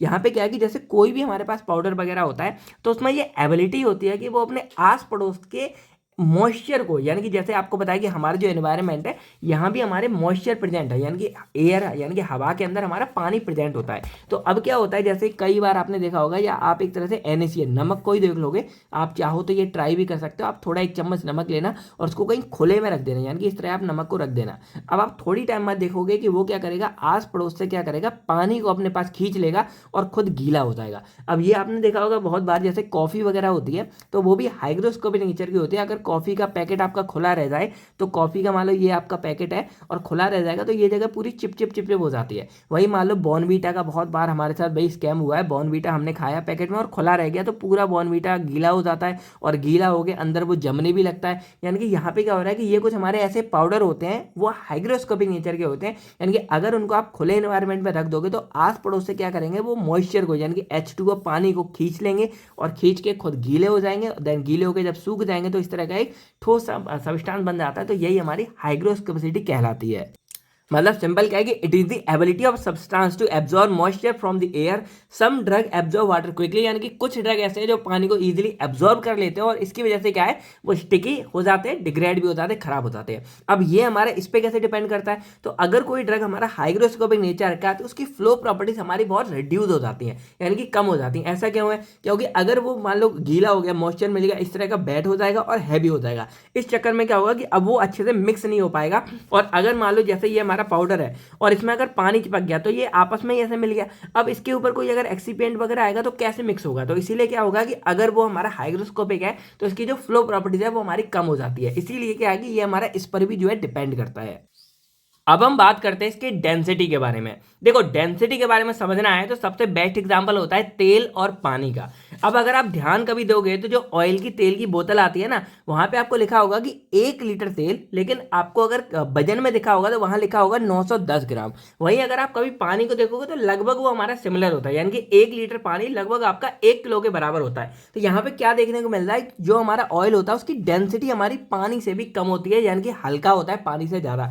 यही रीजन है कि अगर आप कभी ट्राई करोगे तो आप क्या करना, ग्लास लेना, उसमें पानी डालना, और पानी के ऊपर आप तेल डालोगे ना तो तेल हमारा वहां पे तैरने लग जाता है, तेल हमारा पानी में मिलेगा नहीं, क्योंकि इन दोनों की जो डेंसिटी है वो हमारी अलग अलग होती है। तो यहाँ पे डेंसिटी एक्चुअल में क्या होती है और इसको समझना हमारे लिए क्यों जरूरी होता है। तो देखो डेंसिटी को अगर हम सिंपल डिफाइन किया जाए तो it is defined as the mass per unit volume, यानी कि एक तरह का ये हमारा सिंपल सा फॉर्मूला होता है जिसके बेस पे हम किसी भी सब्सटेंस की डेंसिटी को यहाँ पे मेजर करते हैं। और डेंसिटी इसलिए जरूरी होती है कि ये हमारे किसी भी सब्सटेंस के भारीपन को बताती है। देखो डेंसिटी वर्ड को अगर हम आप में देखेंगे तो डेंसिटी यानी कि डेंस वर्ड से आया है, और डेंस का मतलब होता है गाढ़ापन, यानी कि जिसकी डेंसिटी जितनी ज्यादा होती है वो उतना ज्यादा गाढ़ा होता है। अब जैसे सिंपल देखा जाए तो जैसे मान लो ये हमारे पास एक 1 लीटर का बर्तन है। अब इस 1 लीटर के बर्तन में अगर मैं पानी भरता हूं तो वो लगभग मेरा 1 किलो के बराबर आ जाता है। वहीं अगर मैं तेल भरता हूं तो वो सिर्फ मेरा लगभग 910 ग्राम के बराबर आएगा। मतलब जो ऑयल हो गया वो लगभग हमारा थोड़ा सा हल्का हो जाता है यहाँ पे। तो यही हमारी डेंसिटी, यानी कि ये एक्चुअल मेजरमेंट बता देता है कि कोई भी जो हमारा लिक्विड है वो एक्चुअल में कितना डेंस है, और इसीलिए हमें डेंसिटी जानना भी जरूरी होता है। अब ऐसे ही मान लो कोई कोई हमारे पाउडर होते हैं, तो भाई कोई पाउडर की हो सकता है कि डेंसिटी हमारी भारी हो, किसी की हमारी हल्की हो। यानी कि मान लो कोई पाउडर अगर 1 लीटर वॉल्यूम जगह को कवर कर रहा है तो उसका मास जो वॉल्यूम है यानी कि किलोग्राम में वो अलग हो सकता है, किसी और पाउडर का अलग हो सकता है। इसीलिए हमें जो है इस पाउडर की जो है डेंसिटी पढ़ना भी हमारे लिए बहुत जरूरी होता है, और ये मैंने एग्जांपल आपको बता दिया। तो डेंसिटी मेजर करने के लिए सिंपल क्या करना होता है कि density is equal to mass upon volume, यानी कि ऊपर हम लिखते हैं यहाँ पे उसका कितना वजन है और नीचे हम लिखते हैं उसका वॉल्यूम, और इसका फॉर्मूला बनेगा rho is equal to M upon V. Rho हम जो है डेंसिटी को डिनोट करने के लिए लिखते हैं, एम हमारा होता है मास के लिए और वी हमारा होता है वॉल्यूम के लिए। अब पाउडर के केस में या सॉलिड के केस में ये जो डेंसिटी है ना, ये हमारी दो तरह की हो सकती है। एक हमारी होती है बल्क डेंसिटी जिसको हम पोर डेंसिटी बोलते हैं। अब देखो इसमें क्या होता है सिंपल, जैसे मान लो ये आपने 1 लीटर का टैंक दिया कोई भी, तो इसके अंदर आपने क्या किया, जैसे कोई भी ड्रग डाला तो बस डालते चले गए डालते चले गए, और जैसे ही आपका ये 1 लीटर की तरफ भरा आपने बस डालना बंद कर दिया। उसके बाद अब क्या करोगे, आप जो ये ड्रग है ना उसका आप मास कर लोगे, यानी कि जो आपका वेट है वो आप निकाल लोगे, और उस मास अपॉन या बल्क वॉल्यूम पूरा जब आप इसको कैलकुलेट करोगे तो जो डेंसिटी निकल के आएगी वो आपकी बल्क डेंसिटी निकल के आएगी। अब ये क्वेश्चन आता है सर ये हमने एक्चुअल में क्या किया और फर्क एक्चुअल में क्या होता है। तो इसका ये जो सेकंड हमारी डेंसिटी आती है उसको हम क्या बोलते हैं, ट्रू डेंसिटी, या एक तरह से टैप्ड डेंसिटी बोल सकते हैं। और यहाँ पे क्या होता है कि मान लो आपने यहाँ पे पाउडर भरा, और जैसे ही आपका लगभग आधा पाउडर भरा आपने इसको ऐसे किया, धम धम धम ऐसे करके किया, और जो आपका पाउडर होगा वो थोड़ा सा नीचे बैठ जाएगा, और फिर आप करोगे, फिर ऐसे दम करोगे, फिर करोगे, यानी कि अब आप ये देखोगे कि पहले से ज्यादा पाउडर आपने जो है इसके अंदर 1 लीटर के अंदर भर लिया। और ऐसा इसलिए हो पाया क्योंकि यहाँ पे आपने किया इस पूरे टैप को टैप,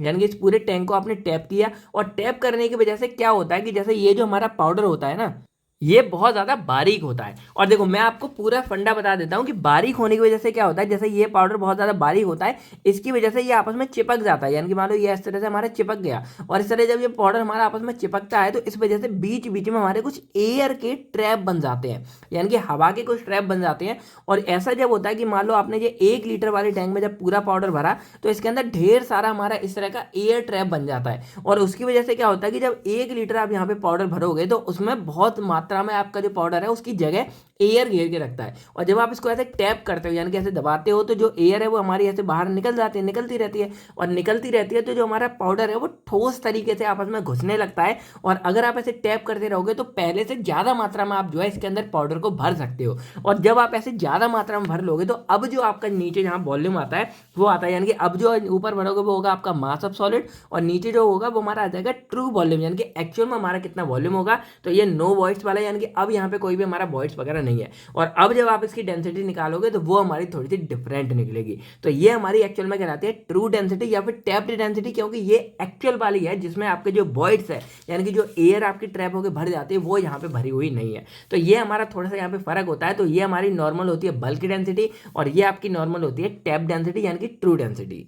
अब ये कंसेप्ट आपका जरूरी क्यों है, तो ये आपको पता है कि जब नॉर्मली कंपनी वगैरह में आप लोग जैसे पाउडर वगैरह ट्रांसफर करोगे भरने के लिए, तो अगर आप नॉर्मली ऐसे ही एक बार पोर कर दिया और छोड़ दिया, तो वो आपके वहां पे जो डेंसिटी बनेगी ना, वो आपकी बल्क डेंसिटी बनेगी और एक्चुअल नहीं निकल के आ पाएगी। तो आप जब उसको टैप करोगे, टैप कर करके पूरा नीचे बिठा दोगे, उसके बाद जब आप उस पाउडर की डेंसिटी निकालोगे तो वो एक्चुअल में आपकी ट्रू डेंसिटी निकलेगी, जिसको आप लोग मीजर करोगे। इसीलिए ये वाले दोनों कंसेप्ट आपके लिए समझना भी जरूरी है। तो डेंसिटी क्या हो, क्योंकि अलग अलग पाउडर की हमारी डेंसिटी अलग अलग हो सकती है और हमें उससे एक्चुअल नहीं पता चल पाएगा, इसीलिए हमें जो है डेंसिटी के बेस पर ही हम पाउडर को डिसाइड करेंगे, उसकी प्रॉपर्टी को डिसाइड करेंगे क्या कैसे होती है। ठीक है, अब यहाँ पे आपने डेंसिटी के बारे में पढ़ लिया। अब हम बात करते हैं एंगल ऑफ रिपोज के बारे में, यानी कि जो मैंने आपको बोला था कि हमारे सामने तीन चीजें हैं, यानी कि तीन एप्लीकेशन है जिससे हम अपने फ्लो प्रॉपर्टीज को मेजर कर सकते हैं कि उसकी फ्लो प्रॉपर्टीज हमारी अच्छी है या फिर खराब है।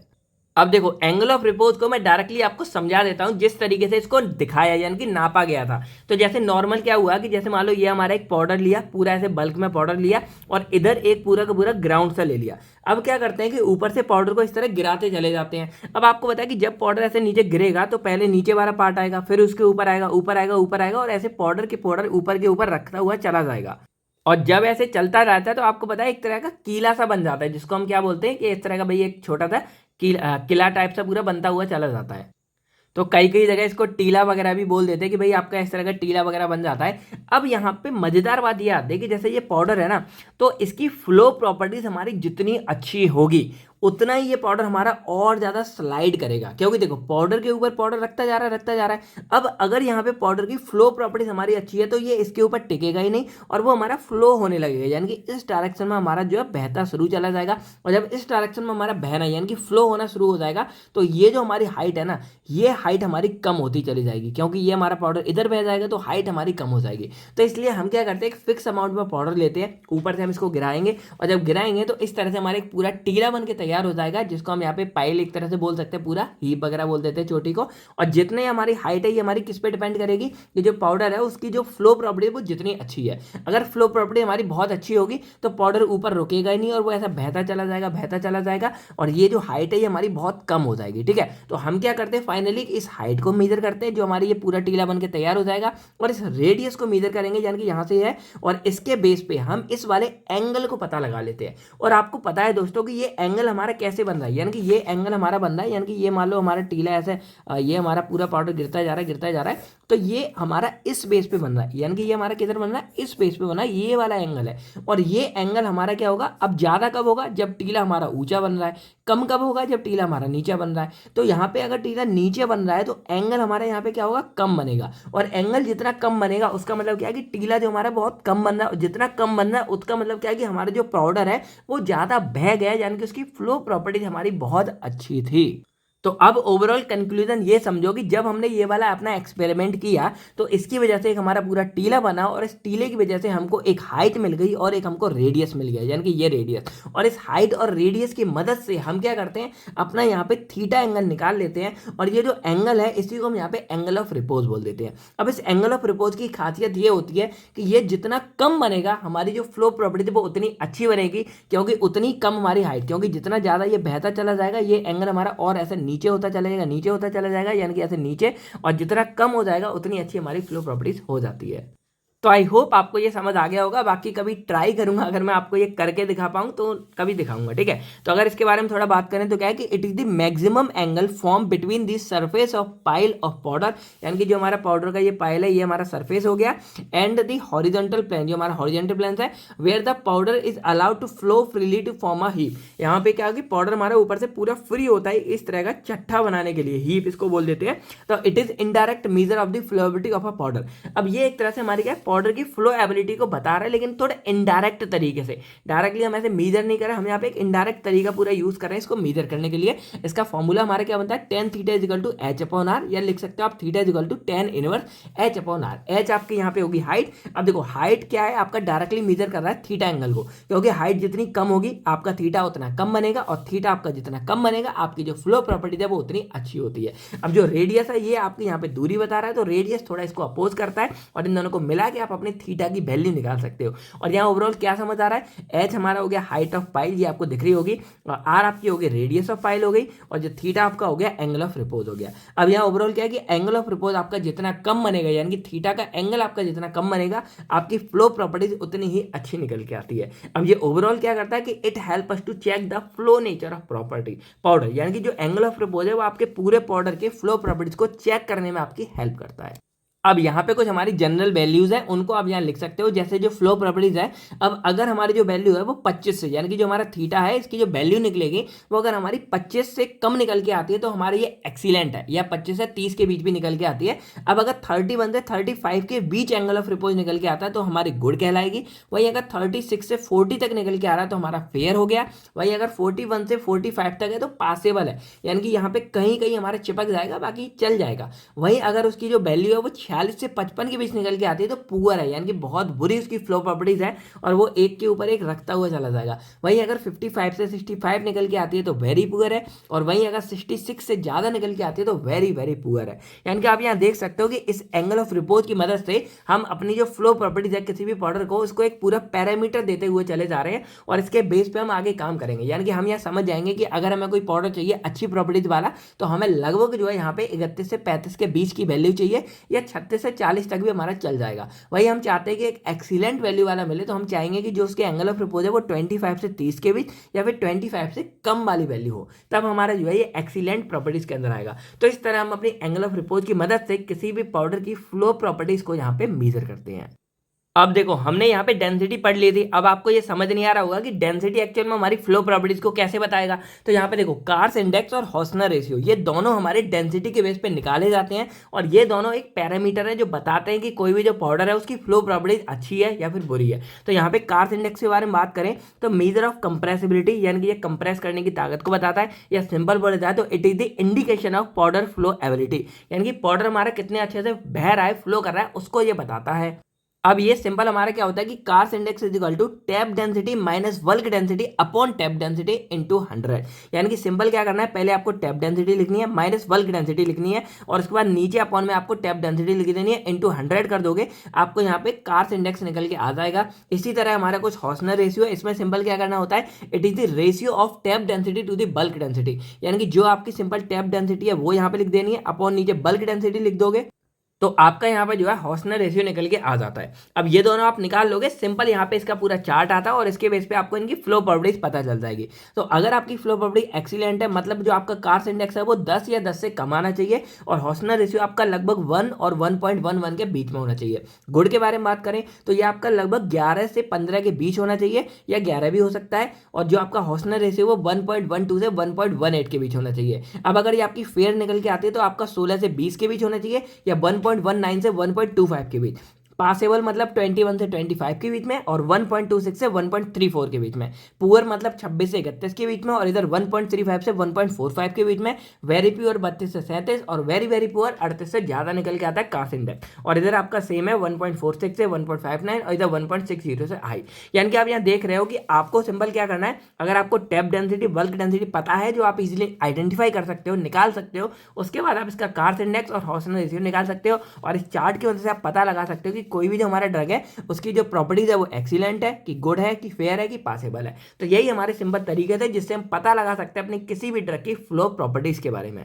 तो अब हमने जो अपने यहाँ पे देखो सिंपल प्री फॉर्मुलेशन हो गया, इंट्रोडक्शन, गोल, ऑब्जेक्टिव, फिजियोकेमिकल ये हो गया, फिजिकल फॉर्म हो गया, crystalline, amorphous, particle size, shape, flow properties हो गई।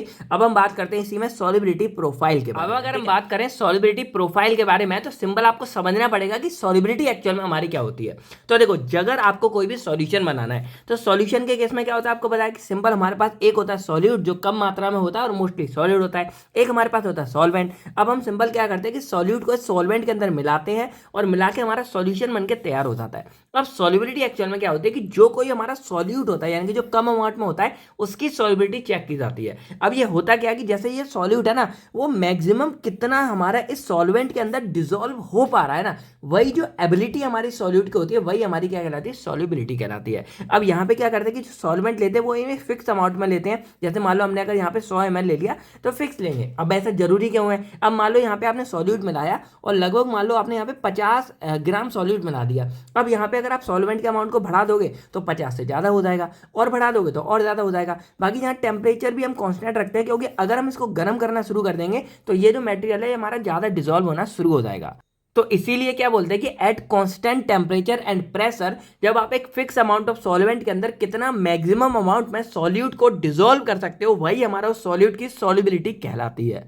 तो अगर मैं सिंपल आपको एग्जांपल से बताऊं तो मान लो आपने एक गिलास दूध ले लिया और उस दूध के अंदर आप मैक्सिमम कितनी चीनी घोल सकते हो, वो उस पूरे सॉल्यूशन की क्या सॉल्युबिलिटी कहलाती है। तो आई होप अब आपको जो है सॉल्युबिलिटी पता चल गई होगी। अब ये सॉल्युबिलिटी हमारी जिस किसी की भी अच्छी होती है ना, उसकी खासियत ये होती है कि वो ईजिली हमारा सॉल्वेंट में डिजोल्व हो जाएगा और हमारा सॉल्यूशन बन जाएगा। और सॉल्यूशन का बनना जरूरी क्यों है, ये मैंने आपको स्टार्टिंग में ही बता दिया था कि अगर कोई भी जो ड्रग होगा वो जब तक हमारा सॉल्यूशन फॉर्म में नहीं जाएगा, डिजोल्व नहीं होगा, तब तक वो हमारे यहाँ स्मॉल इंटेस्टाइन में नहीं जाएगा और हमारे ब्लड में अंदर से क्या होगा, एब्जॉर्ब नहीं होगा। तो अगर हम चाहते हैं कि कोई भी जो ड्रग हमारा है, फाइनल रिजल्ट तो यही होगा कि हमारे ब्लड में पहुंचे। तो अगर उसको ब्लड में पहुंचना है तो उसको यहाँ पे डिजोल्व होना बहुत जरूरी है, यानी कि उसकी जो सॉल्युबिलिटी है ना वो हमारे यहाँ पे अच्छी होनी चाहिए। और सॉल्युबिलिटी अच्छी कब होगी, जब यहाँ पे वो इसमें क्या होगा, डिजोल्व हमारा अच्छे से होगा।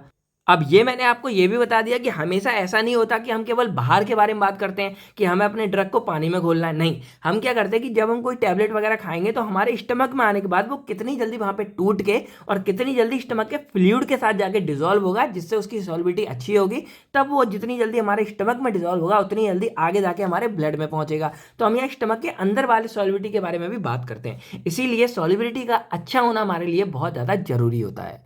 तो आई होप अब आपको जो है सॉल्युबिलिटी और सॉल्युबिलिटी प्रोफाइल के बारे में क्लियर इमेज बन गई होगी कि भाई जितनी अच्छी हमारी सॉल्युबिलिटी होती है उतनी अच्छी उसकी एब्जॉर्प्शन होती है, और जितनी अच्छी एब्जॉर्प्शन होगी उसकी जो बायो अवेलेबिलिटी है वो उतनी अच्छी होगी। इसका मतलब क्या होता है कि मैक्सिमम अमाउंट में हमारा कितना ड्रग जो है वो ब्लड के अंदर पहुंच रहा है। अगर सारा डिजोल्व हो गया, सारा एब्जॉर्ब हो गया, तो भाई अच्छी बात है यहाँ पे। तो वही है, अब जो पुअरली सॉल्युबल ड्रग होते हैं उनकी एब्जॉर्प्शन भी हमारी पुअर होती है, क्योंकि जब वो हमारे सॉल्युबल ही अच्छे से नहीं हो पाएंगे, मतलब सॉल्यूशन फॉर्म में नहीं आ पाएंगे, तो वो अच्छे से हमारे यहाँ पे ब्लड के अंदर भी नहीं आ पाते हैं। इसीलिए सॉल्युबिलिटी हमारे लिए बहुत जरूरी होता है। अब देखो सॉल्युबिलिटी आप समझ गए होंगे, बाकी यहाँ पे कुछ पैरामीटर दिए हैं जो हमारे सॉल्युबिलिटी से कनेक्टेड होते हैं, उनके बारे में हम यहाँ बात कर लेते हैं। पहला हमारे सामने आता है आयोनाइजेशन कांस्टेंट। अब देखो आयोनाइजेशन कांस्टेंट एक्चुअल में क्या होता है कि जैसे मान लो कोई भी जो हमारा ड्रग है वो दो फॉर्म में प्रेजेंट हो सकता है। मैं अगर आपको पानी वाले एग्जाम्पल से बताऊं तो जैसे मान लो ये हमारे सामने नॉर्मल वाटर है। अब अगर ये डिसोसिएट होता है तो ये हमारा दो पार्ट में टूट जाता है, एक हमारा H पॉजिटिव आयन में और एक हमारा OH नेगेटिव आयन में टूट जाता है।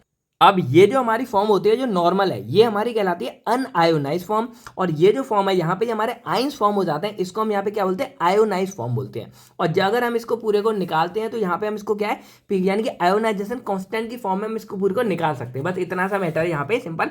अब मैं यहाँ पे क्या समझना होता है कि कुछ ड्रग हमारे ऐसे होते हैं जो आयोनाइज फॉर्म में जब है तब वो ज़्यादा सॉल्युबल होते हैं, यानी कि ज़्यादा एब्जॉर्ब होंगे, और कुछ ड्रग हमारे ऐसे होते हैं जो अनआयोनाइज फॉर्म में होते हैं तब वो ज़्यादा सॉल्युबल होते हैं और ज़्यादा डिजोल्व होंगे। बस हमको इतना सा फंडा है, इसीलिए हमको जो है आयोनाइजेशन वाले ये कांस्टेंट यहाँ पे पढ़ना पड़ रहा है। तो सिंपल क्या कि the ionize constant P is the pH at which 50% of drug molecules are ionize and 50% are unionize, यानी कि जो हमारा ड्रग है वो आयोनाइज हो चुका है और उसको निकालने के लिए हम यहाँ पे डिसोसिएशन कांस्टेंट का यूज करते हैं के, और पी के लगा दिया तो हमारा आयोनाइजेशन कांस्टेंट हो गया। अब इसके जो पूरा फॉर्मूला निकल के आता है वो आता है P K is equal to minus log 10 K. बस सिंपल सा फंडा है। अब एग्जांपल जैसे देख लो, हमारा एसिटिक एसिड हो गया CH3COH हो गया। अब जब ये टूटता है तो हमारा CH3CO नेगेटिव और H पॉजिटिव में टूट जाता है। ये जो पूरी फॉर्म है ये हमारी अनआयोनाइज है, और ये जो होती है हमारी आयोनाइज होती है। अब जब ये हमारा आयोनाइज फॉर्म में होता है कोई भी ड्रग, तो आयोनाइज फॉर्म में क्या होता है कि वो वाटर सॉल्युबल ज्यादा होता है, यानी कि पानी के अंदर हमारा अच्छे से डिजोल्व होता है, लेकिन वहीं वो हमारा लिपिड सॉल्युबल कम हो जाता है। और इसकी वजह से क्या होता है कि वो हमारा हाइड्रोफिलिक नेचर में ज्यादा हो जाता है। और हाइड्रोफिलिक का नुकसान ये होता है कि वो एब्जॉर्प्शन कम दिखाता है। अब इसके पीछे रीजन क्या होता है, आपको लाइक डिजोल्व लाइक वाला फंडा तो पता होगा। तो जो हमारी ब्लड वेसल्स होती है, ये जो पूरी मेम्ब्रेन होती है ना, ये हमारी लाइपोफिलिक नेचर की होती है। आपको बताइए फॉस्फोलिपिड की बाई मेम्ब्रेन से बनी होती है, और फॉस्फोलिपिड एक हमारा लिपिड सब्सटेंस होता है, इसीलिए जो पूरी की पूरी लेयर है ये हमारी लाइपोफिलिक हो जाती है। और लाइपोफिलिक होने की वजह से क्या होता है कि जो कोई भी ड्रग हमारा लाइपोफिलिक है, यानी कि लिपिड सॉल्युबल है, वो इसको इजीली क्रॉस कर पाएगा, और जो लाइपोफिलिक नहीं है वो इसको इजीली क्रॉस नहीं कर सकता। यही रीजन है कि जो हमारे आयोनाइज फॉर्म में कोई ड्रग होगा तो वो हमारा वाटर सॉल्युबल ज्यादा होता है और लिपिड सॉल्युबल कम होता है, इसलिए वो उसको एब्जॉर्ब कम कर पाएगा। और उनके लिए क्या स्पेशल टाइप के हमारे पोर्स होते हैं, उन्हीं के थ्रू हमारा ड्रग जो अंदर आ पाएगा। इसीलिए अगर हम चाहते हैं कि कोई ड्रग हमारा ज्यादा एब्जॉर्ब हो, तो हम ये चाहते हैं कि वो ड्रग हमारा लाइपोफिलिक होना चाहिए, जिससे वो हमारा ब्लड के अंदर जो है अच्छे से एब्जॉर्ब हो पाए। तो वही यहाँ लिखा हुआ है कि अगर कोई ड्रग हमारा आयोनाइज फॉर्म में है तो वो हाइड्रोफिलिक ज्यादा है, इससे उसकी एब्जॉर्प्शन हमारी कम होगी। वहीं अगर कोई ड्रग हमारा अनआयोनाइज फॉर्म में है तो वो लिपिड सॉल्युबल ज्यादा होगा, जिससे जो मेम्ब्रेन की परमिएबिलिटी है यानी कि इसको क्रॉस करने की क्षमता है वो हमारी ज्यादा होगी, और इस चक्कर में वो लाइपोफिलिक है तो एब्जॉर्प्शन हमारी ज्यादा होगी। और वही है, बाकी हम जो पीके है इसको कैलकुलेट करने के लिए हेंडरसन हैसेलबच इक्वेशन का यूज करते हैं। और अगर आपको याद होगा तो ये आपने थर्ड सेमेस्टर में बहुत अच्छे से पढ़ी थी, जो pH buffer and isotonic solution वाला पूरा चैप्टर था उसके अंदर। तो ये आपके दो तरीके की पूरी इक्वेशन थी। एसिडिक ड्रग के लिए आपका था p H equal to p K plus log ionise versus unionise, और बेसिक ड्रग के लिए था p H equal to p K plus log unionise versus ionise. इसमें कुछ ज्यादा नहीं करना, आप सिंपल इतना याद कर लेना बहुत है। बाकी इसका एक पूरा चार्ट है वो भी आप देख सकते हो, यानी कि अगर कोई ड्रग हमारा वीक वेरी वीक एसिड है तो वो हमारा सारे पीएच पे लगभग अनआयोनाइज फॉर्म में रहता है, इस चक्कर में वो इजीली हमारा क्या हो जाता है, मतलब पास आउट हो जाता है, एब्जॉर्ब हो जाता है। वहीं कोई मॉडरेटली वीक एसिड है तो वो भी हमारा लगभग आयोनाइज रहता है गैस्ट्रिक पीएच में, और वो भी हमारे यहाँ पे हो जाता है, और उसका पी के वैल्यू ये रहती है। स्ट्रॉन्ग एसिड है तो वो आयोनाइज हो जाता है हमारा, वेरी वीक है तो अनायोनाइज रहता है। तो ये पूरा चार्ट है जिसको आप थोड़ा बहुत यहाँ पे पढ़ सकते हो। अब इसी सॉल्युबिलिटी प्रोफाइल के अंदर हमारा सेकंड टर्म आता है पीएच। अब देखो पीएच का मतलब होता है पावर ऑफ हाइड्रोजन या फिर पोटेंशियल ऑफ हाइड्रोजन। अब देखो ये सिंपल क्या होता है, जैसे आपको पता होगा कि जो पीएच है ना वो एक तरह के हमारे पीएच नंबर होते हैं, और इस पीएच नंबर में क्या होता है कि यहाँ से 1 से लेके 7 तक जितने भी आपके मेटेरियल जो भी आता है वो आपके आते हैं एसिडिक के अंदर, और 7 से लेके 14 तक जितना भी आपका जो भी सब सब्सटेंस आता है वो आता है बेसिक के अंदर। और जो 7 है वो एक न्यूट्रल है, और ये न्यूट्रल यानी पानी का हमारा 7 होता है तो वो न्यूट्रल सब्सटेंस के लिए हमारा आता है। अब जो पीएच है ना इसको हम इसलिए मेजर करते हैं जिससे जो कोई भी हमारा ड्रग है अगर हमें उसका पीएच पता चल जाए तो हमें उसका नेचर भी पता चल जाएगा। यानी कि मान लो ये ड्रग हमारा है तो अगर इसका पीएच 7 से नीचे है तब तो ये हमारा रहेगा एसिडिक, और वहीं अगर इसका जो पीएच है हमारा 7 से ऊपर होगा तो ये हमारा चला जाएगा बेसिक नेचर में। तो इसीलिए पीएच का भी पता करना हमें जरूरी होता है। और ओवरऑल हम क्या कर रहे हैं, हम सभी प्रॉपर्टीज पढ़ रहे हैं कि भाई कौन कौन सी प्रॉपर्टीज होती है किसी भी ड्रग के बारे में, और इन प्रॉपर्टीज को हम पढ़ते क्या हुए ये सारी बातें मैं आपको साथ के साथ बताता चला जा रहा हूँ। तो पीएच क्या होगा कि it is the negative logarithm of a hydrogen ion concentration in a solution. अब हाइड्रोजन आयन कंसंट्रेशन इसलिए बोलते हैं पीएच को, वैसे तो हमने इसको डिटेल में पहले पढ़ चुके हैं, इसलिए बोलते हैं क्योंकि जो H पॉजिटिव आयन है ना ये जितने ज्यादा होते हैं कोई सब्सटेंस हमारा उतना ज्यादा एसिडिक होता चला जाता है, और OH हमारे जितने ज्यादा होते हैं वो कोई सब्सटेंस उतना ज्यादा हमारा बेसिक की तरफ जाता चला जाता है। तो यहाँ पे पीएच हम इसलिए बोलते हैं पावर ऑफ हाइड्रोजन, यानी कि हाइड्रोजन की ताकत, कि हाइड्रोजन हमारे जितने ज्यादा होंगे उसका पीएच हमारा उतना ही कम होता चला जाएगा, यानी कि एसिडिक हो जाएगा। तो हम यहाँ पे हाइड्रोजन की मदद से हम इसको यहाँ पे पूरा चेकआउट करते हैं, और इसीलिए इसको बोलते हैं कि it is the negative logarithm of hydrogen ion. अब नेगेटिव क्यों है, क्योंकि हाइड्रोजन आयन हमारे जितने ज्यादा बढ़ते चले जा रहे हैं पीएच हमारा उतना कम होता चला जा रहा है, इसीलिए क्या है कि नेगेटिव लॉगरिथम है, यानी कि नेगेटिव वैल्यू एक तरह से यहाँ पे क्या है इस तरह हम इसको रिप्रेजेंट कर सकते हैं। बाकी वही है कि जो पीएच है वो हम इसलिए यूज करते हैं जिससे हम ये अपने कोई भी जो हमारा पार्टिकल है वो हमको पता चल जाए कि वो हमारा एसिडिक है या फिर बेसिक है। बाकी ये हमारी सॉल्युबिलिटी को, स्टेबिलिटी को, आयोनाइजेशन को, एब्जॉर्प्शन ऑफ ड्रग को, सभी को ये हमारा अफेक्ट करता ही करता है। अब एग्जांपल जैसे जो हमारा सॉल्युबिलिटी ऑफ एस्पिरिन है वो हमारी एनहांस हो जाती है जब हम उसमें क्या करते हैं एल्कलाइन बफर को थोड़ा सा ऐड कर देते हैं, क्योंकि इसको थोड़ा क्या चाहिए बेसिक वाला नेचर चाहिए। तो ये सिंपल सा फंडा हो गया। बाकी एक टर्म हमारा और आता है इसमें डिसोल्यूशन वाला। तो डिसोल्यूशन मैंने आपको ऑलरेडी समझा दिया है, यानी कि जो सॉल्युबिलिटी के टाइम पे क्या होता है कि कोई भी जो हमारा सॉल्यूट का पार्टिकल है वो हमारा सॉल्वेंट के पास जाएगा और डिसॉल्व होना, यानी कि यहाँ पे क्या घुलना शुरू हो जाएगा। तो जो घुलने की प्रोसेस होती है, यानी कि जब सॉल्यूट हमारा सॉल्वेंट के साथ ऐसे मिक्स होता जा रहा है और एक बनता जा रहा है, दो जिसमें यहाँ पे एक जान होती जा रही है, तो उसी प्रोसेस को हम यहाँ पे क्या है डिसोल्यूशन बोल देते हैं। तो डिसोल्यूशन क्या है, it is a process by which a solid drug dissolve in a solvent to form a solution. यानी कि जब हमारा कोई भी यहाँ पे सॉलिड का जो सॉल्यूट है वो हमारा लिक्विड वाले सॉल्वेंट के अंदर क्या है डिसॉल्व होता जा रहा है, घुलता जा रहा है, उसी को हम यहाँ पे डिसोल्यूशन बोल देते हैं। अब ये एक रेट प्रोसेस होती है। अब यहाँ सिंपल हम जानते हैं कि डिसोल्यूशन जितना अच्छा होगा हमारी सॉल्युबिलिटी उतनी अच्छी होगी। अब सॉल्युबिलिटी जितनी अच्छी होगी हमारा सॉल्यूशन उतना अच्छा बनेगा, और जितना अच्छा और जितनी जल्दी हमारा सॉल्यूशन बनता है, जो मैंने आपको यहाँ दिखाया था स्टमक वाले एग्जांपल में, उतनी ही जल्दी वो हमारा स्मॉल इंटेस्टाइन पर पहुंच के एब्जॉर्प्शन करता है। इसीलिए क्या है कि जो सॉल्युबिलिटी या डिसोल्यूशन हमारे जितना अच्छा होगा हमारी एब्जॉर्प्शन जो है डायरेक्टली उतनी अच्छी हो जाती है। तो यही है कि ये जो डिसोल्यूशन है वो हमारा डायरेक्टली ड्रग एब्जॉर्प्शन और बायो अवेलेबिलिटी से कनेक्टेड होता है। तो डिसोल्यूशन टेस्टिंग, इसीलिए आपने देखा होगा कि जैसे लैब वगैरह में आप आगे जाओगे तो आपको टैबलेट कैप्सूल की डिसोल्यूशन टेस्टिंग भी करनी पड़ेगी कि कोई भी जो हमारा टैबलेट या कैप्सूल है वो कितनी जल्दी हमारा डिसॉल्व हो रहा होता है। अब यहाँ पे एक टर्म और आता है हमारा कॉमन आयन इफेक्ट। अब देखो ये सिंपल सा टर्म, इसमें क्या होता है, जैसे कई बार होता है कि आपने कोई ड्रग यूज किया और उसी के सेम जैसा कोई और सब्सटेंस ऐड हो गया, तो अगर कोई कॉमन आयन मिल जाते हैं ना, तो इससे उसकी सॉल्युबिलिटी हमारी थोड़ी बहुत कम हो जाती है। एग्जाम्पल मैं बता देता हूँ, मान लो आपने यहाँ पे बीक एसिटिक साल्ट यूज किया, कोई सोडियम बेंजोएट हो गया, या मान लो यहाँ पे आपने एसिटिक एसिड ले लिया और ये सोडियम बेंजोएट हो गया, यहाँ पे सिंपल है सोडियम एसिटिक एसिड हो गया। तो यहाँ पे अगर आप देखोगे तो इसको अगर आप आयंस में कन्वर्ट करोगे, क्योंकि भाई जब घुलेगा अंदर जाके तो ये टूटता है, तो ये टूटेगा तो CH3CON नेगेटिव हो गया और H पॉजिटिव, और ये वाला है इसमें भी आपका ये घुलेगा और Na पॉजिटिव बाहर निकल जाएगा।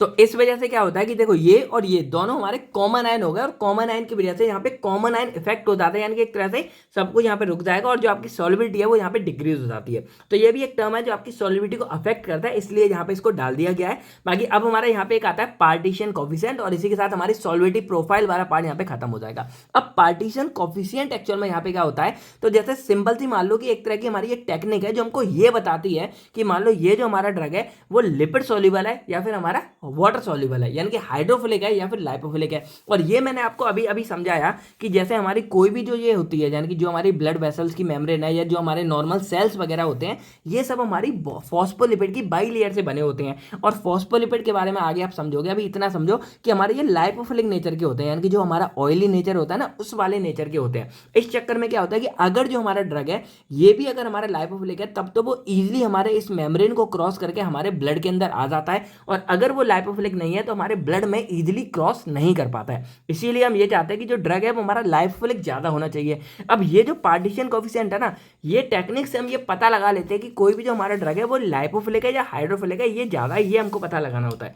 अब इसके लिए हम करते हैं, मैं सिंपल आपको समझा देता हूं। हम इस तरह का एक सिस्टम तैयार करते हैं, यानी कि मान लो इधर हमने ऊपर कोई ऑयल ले लिया, नीचे हमने वाटर ले लिया। अब मान लो ऑयल में हमने यहाँ पे ऑक्टेनॉल ले लिया, नीचे हमने वाटर ले लिया। अब आपको पता है कि इन दोनों की डेंसिटी अलग होती है, अभी हमने डेंसिटी वाले पार्ट में देखा था। अब हम क्या करते हैं कि हम अपना कोई भी ड्रग पार्टिकल लेंगे, मान लो हमने यहाँ पे 50 mg ड्रग ले लिया, मान लो एग्जांपल के लिए हमने 50 mg अपना ड्रग ले लिया, और इस 50 mg ड्रग को हम क्या करेंगे, इस पूरे कंटेनर में डाल देंगे और डाल के इसको अच्छे से पूरा मिक्स कर देंगे, यानी कि हमने पूरा अच्छे से मिक्स कर दिया, ऑयल वाटर सब कुछ मिक्स हो गया होगा। अब हम इसको जो है एक इस तरह के पूरे फनल में लगा देंगे लगभग आधा घंटे के लिए, ठीक है। आधा घंटे बाद क्या होगा, आपको पता है कि भाई पानी अपना नीचे आ जाएगा और ऑयल हमारा ऊपर बैठ जाएगा। अब इसके बाद ये देखते हैं कि हम पहले क्या करेंगे, इस वाटर को अलग निकाल लेंगे, क्योंकि भैया अलग अलग पार्ट होता है, तो हमने इसको अलग निकाल लिया, फिर हमने ऑयल वाले पार्ट को अलग निकाल लिया। अब हम ये देखते हैं कि जो हमारा ड्रग सब्सटेंस था, जो हमने 50 mg ऐड किया था, तो हमारा पानी के अंदर ड्रग कितना मिल रहा है, हमने चेक कर लिया। फिर हम देखते हैं कि ऑयल के अंदर हमारा ड्रग कितना मिल रहा है। अब भाई सिंपल सा फंडा है कि जिसके अंदर, यानी कि पानी के अंदर या फिर तेल के अंदर, जिसके भी अंदर हमारा जो ड्रग है वो ज्यादा डिजोल्व हुआ होगा, जो ड्रग है उसका नेचर हमारा वही होगा। क्योंकि जो नेचर ड्रग हमारा किसके नेचर पे डिजोल्व होता है, लाइक डिजोल्व लाइक के मेथड पे। देखो नाम में क्या है, लाइक डिजोल्व लाइक, यानी कि जिस नेचर का हमारा ड्रग होगा वो उसमें ज्यादा डिजोल्व होगा। अब मान लो हम यहाँ क्या करेंगे, ये हमारा पूरा फॉर्मूला बना है KO/W। अब यहाँ पे ऊपर हमारा है फ्रैक्शन ऑफ यहाँ पे ऑयल, यानी कि जो हमारा ये ड्रग है वो ऑयल के अंदर कितना मिला और नीचे हमारा वाटर के अंदर। अब मान लो कि ऊपर अगर हमारा ऑयल के अंदर ज्यादा मिलेगा तो जो ओवरऑल वैल्यू आएगी वो हमारी 1 से ऊपर आएगी, और अगर 1 से ऊपर आएगी मतलब वो ऑयल के अंदर ज्यादा मिला है, मतलब वो लाइपोफिलिक नेचर का है। और वहीं अगर ऊपर कम है और पानी के अंदर ज्यादा मिलेगा तो ऊपर वाली नीचे वाली वैल्यू बड़ी हो जाएगी, ऊपर वाली छोटी, तो जो हमारी वैल्यू आएगी वो हमारी क्या आएगी, 1 से नीचे आएगी। और अगर हमारी ये वैल्यू 1 से नीचे आती है मतलब ये हमारा क्या हो जाएगा, हाइड्रोफिलिक हो जाएगा, यानी कि पानी में ज्यादा आएगा। तो सिंपल सा फंडा यहाँ पे क्या है कि जो पार्टीशन कोएफिशिएंट मेथड है, इसकी मदद से हम ये पता लगा लेते हैं कि कोई भी जो हमारा ड्रग पार्टिकल है वो लाइपोफिलिक है या हाइड्रोफिलिक है। और सिंपल सा फंडा था, हमने इसके अंदर डाला। अब ये ड्रग अगर हमारा तेल में ज्यादा डिजोल्व हो रहा है मतलब वो हमारा लाइपोफिलिक है, और अगर पानी में डिजोल्व हो रहा है मतलब वो हमारा हाइड्रोफिलिक है। और यही यहाँ बताया जा रहा है कि जो ड्रग मॉलिक्यूल्स हमारे क्या होंगे, हाइयर KOW, यानी कि हाइयर वैल्यू निकल के आएगी, 1 से ज्यादा निकल के आएगी, वो लाइपोफिलिक होगा, तो वो हमारा इजीली लिपिड सेल मेम्ब्रेन को क्रॉस कर पाएगा। तो it is used to correlate drug structure with biological activity, यानी कि इसको हम आगे बायोलॉजिकल एक्टिविटी से रिलेट करने के लिए हेल्प करते हैं। यानी कि ओवरऑल आप समझ गए होंगे कि पार्टीशन कोएफिशिएंट हमारे यहाँ पे किस काम आता है।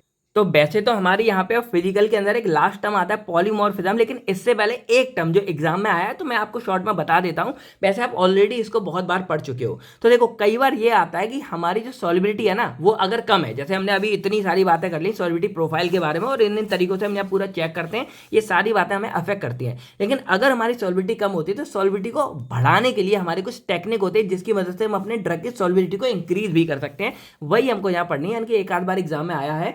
Method use to enhance the solubility. तो सॉल्युबिलिटी हमने ऑलरेडी पढ़ लिया कि ये हमारी एबिलिटी होती है किसी भी सॉल्यूट की सॉल्वेंट के अंदर डिसॉल्व होने की, जो मैंने आपको यहाँ पे अभी इसकी मदद से समझा दिया कि सॉल्यूट हमारा कितना सॉल्वेंट में डिसॉल्व हो पा रहा है, ये हमारी सॉल्युबिलिटी कहलाती है। अब अगर मान लो कि कहीं सॉल्युबिलिटी हमारी कम होती है तो कुछ हमारी टेक्निक्स होती है जो क्या करती है, हमारी सॉल्युबिलिटी को इंक्रीज कर देती है। मेनली मैंने यहाँ पे 5 से 6 तरीके लिए जिसकी मदद से मैं आपको बताऊंगा कि आप किसी भी ड्रग की सॉल्युबिलिटी को कैसे बढ़ा सकते हो।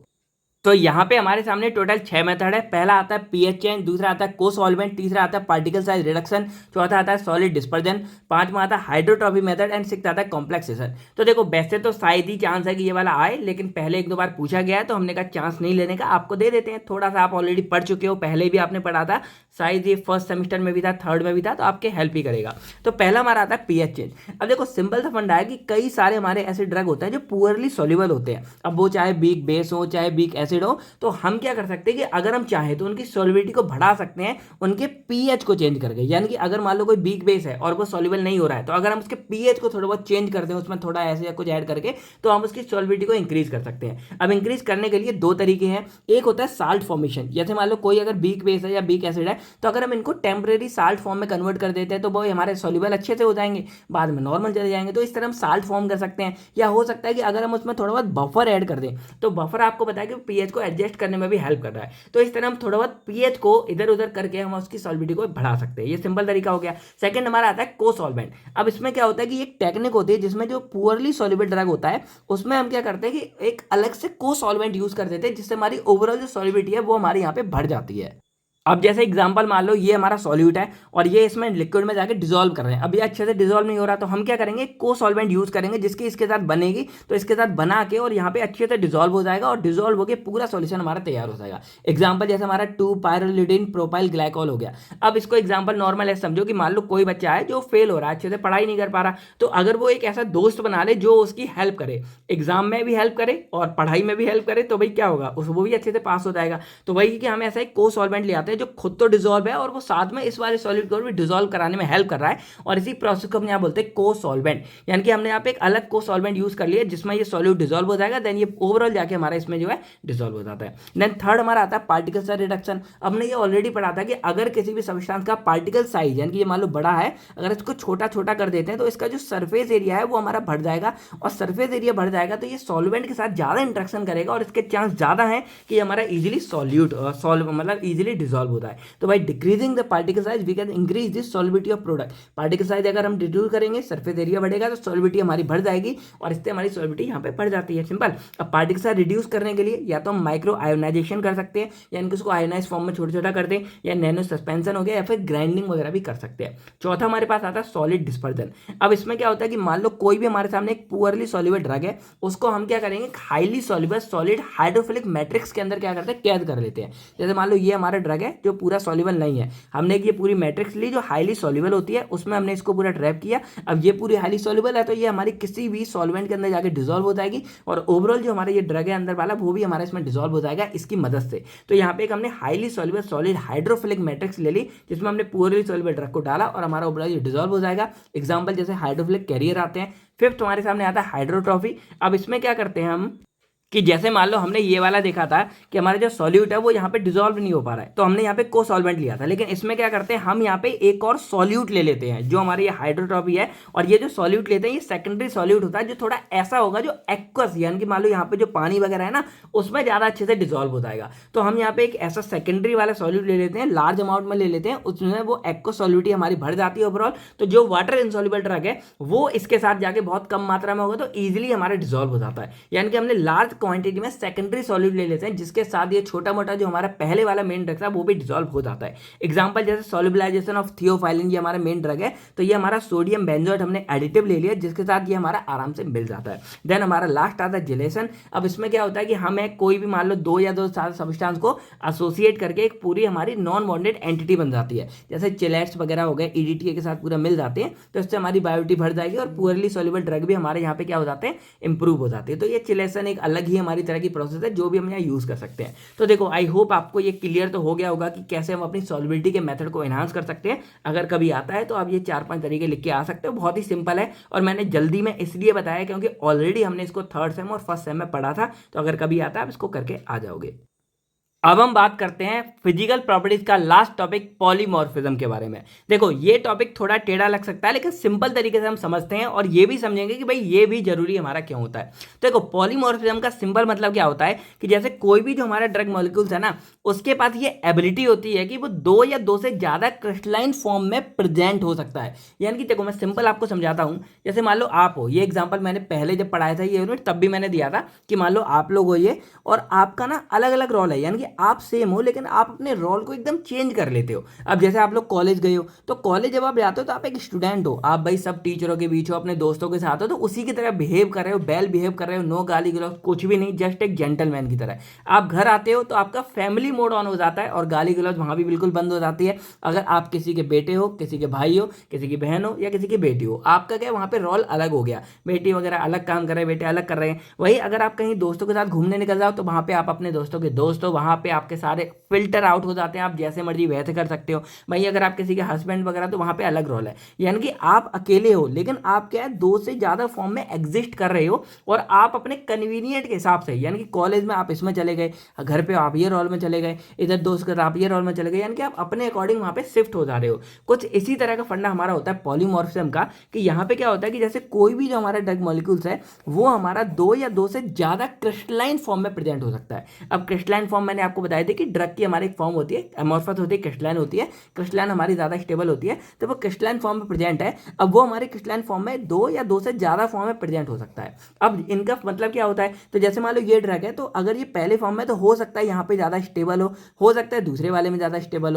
हो सकता है यहाँ पे ज्यादा सॉल्युबल है, या हो सकता है यहाँ पे ज्यादा सॉल्युबल हो। तो इस तरह जो हमारा ड्रग है वो यहाँ पे दो अलग अलग फॉर्म में प्रेजेंट हो सकता है और यही हमारा क्या कहलाता है, पॉलीमॉर्फिज्म कहलाता है। यानी कि ये एक तरह से एबिलिटी है, काबिलियत है किसी भी सॉलिड पार्टिकल की कि वो हमारा क्या करता है दो या दो से ज्यादा क्रिस्टलाइन फॉर्म में एग्जिस्ट कर सकता है। अब उसका जो केमिकल कंपोजिशन है यानी कि ड्रग जो है ना वो हमारा सेम रहेगा, बस उसका जो अरेंजमेंट है हमारा क्रिस्टलाइन लैटिस का वो हमारा अलग अलग हो जाता है। बस इतना सा फर्क होता है, यानी कि जो केमिकल एक्चुअल में जो ड्रग है वो हमारा सेम रहेगा, बस उसका जो अरेंजमेंट है यानी कि अंदर जो हमारा पूरा क्रिस्टलाइन लैटिस वगैरह बना है वो थोड़ा अलग हो जाता है। अब एग्जाम्पल जैसे ये जो पॉलीमॉर्फिज्म है ये हमारा क्लोरामफेनिकोल दिखाता है, इंडोमेथिसिन बताता है, सल्फोनामाइड हो गया, बारबिचुरेट्स हो गए, ये सब हमारे जो है ये अलग अलग मतलब पॉलीमॉर्फिज्म हमको शो करते हैं। अब ये हमारी सॉल्युबिलिटी, स्टेबिलिटी और फार्माकोलॉजिकल एक्टिविटी में भी डिफरेंट हो सकते हैं।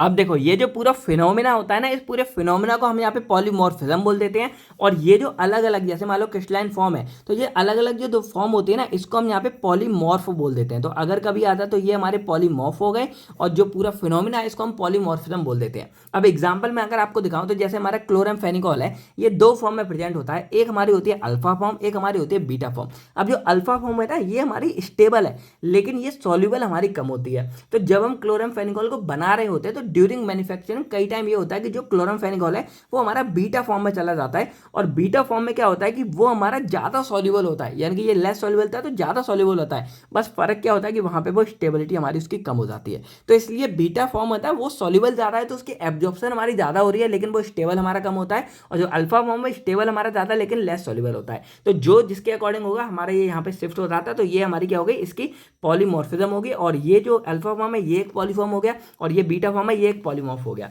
इसी तरह अगर यहाँ पे देखा जाए तो जैसे एग्जांपल हमारा राइटोनावीर है, तो रिटोनावीर ये हमारी एक एचआईवी ट्रीटमेंट के लिए इस्तेमाल होने वाली दवाई है। अब ये भी हमारी दो फॉर्म में होती है, फॉर्म 1 एंड फॉर्म 2। अब जो फॉर्म 1 है वो हमारी स्टेबल एंड सॉल्युबल दोनों होती है, अच्छे से काम कर रही होती है। लेकिन जो फॉर्म 2 है ना वो हमारी स्टेबल तो ज्यादा होती है लेकिन उसकी सॉल्युबिलिटी हमारी कम होती है और सॉल्युबिलिटी कम है तो उसकी एब्जॉर्प्शन हमारी कम हो पाएगी। तो अब यहाँ समझ पा रहे होगे कि ये जो फॉर्म अलग अलग हो गई ये हमारी पॉलीमॉर्फ कहलाएंगे और ये पूरा फिनोमेना हमारा पॉलीमॉर्फिज्म कहलाएगा। और ये कैसे अपने आप को चेंज कर रहे हैं ये पूरा फंडा हमारा पॉलीमॉर्फिज्म हो गया। तो आई होप आपको ये समझ आ गया होगा और इतने क्लियर से शायद ही आपको कभी ये क्लियर हुआ होगा। बाकी यहाँ पे ये हमारे दो तरीके के हो सकते हैं। पहला हमारा आता है एंट्रियोट्रॉपिक पॉलीमॉर्फिज्म, दूसरा होता है मोनोट्रॉपिक पॉलीमॉर्फिज्म।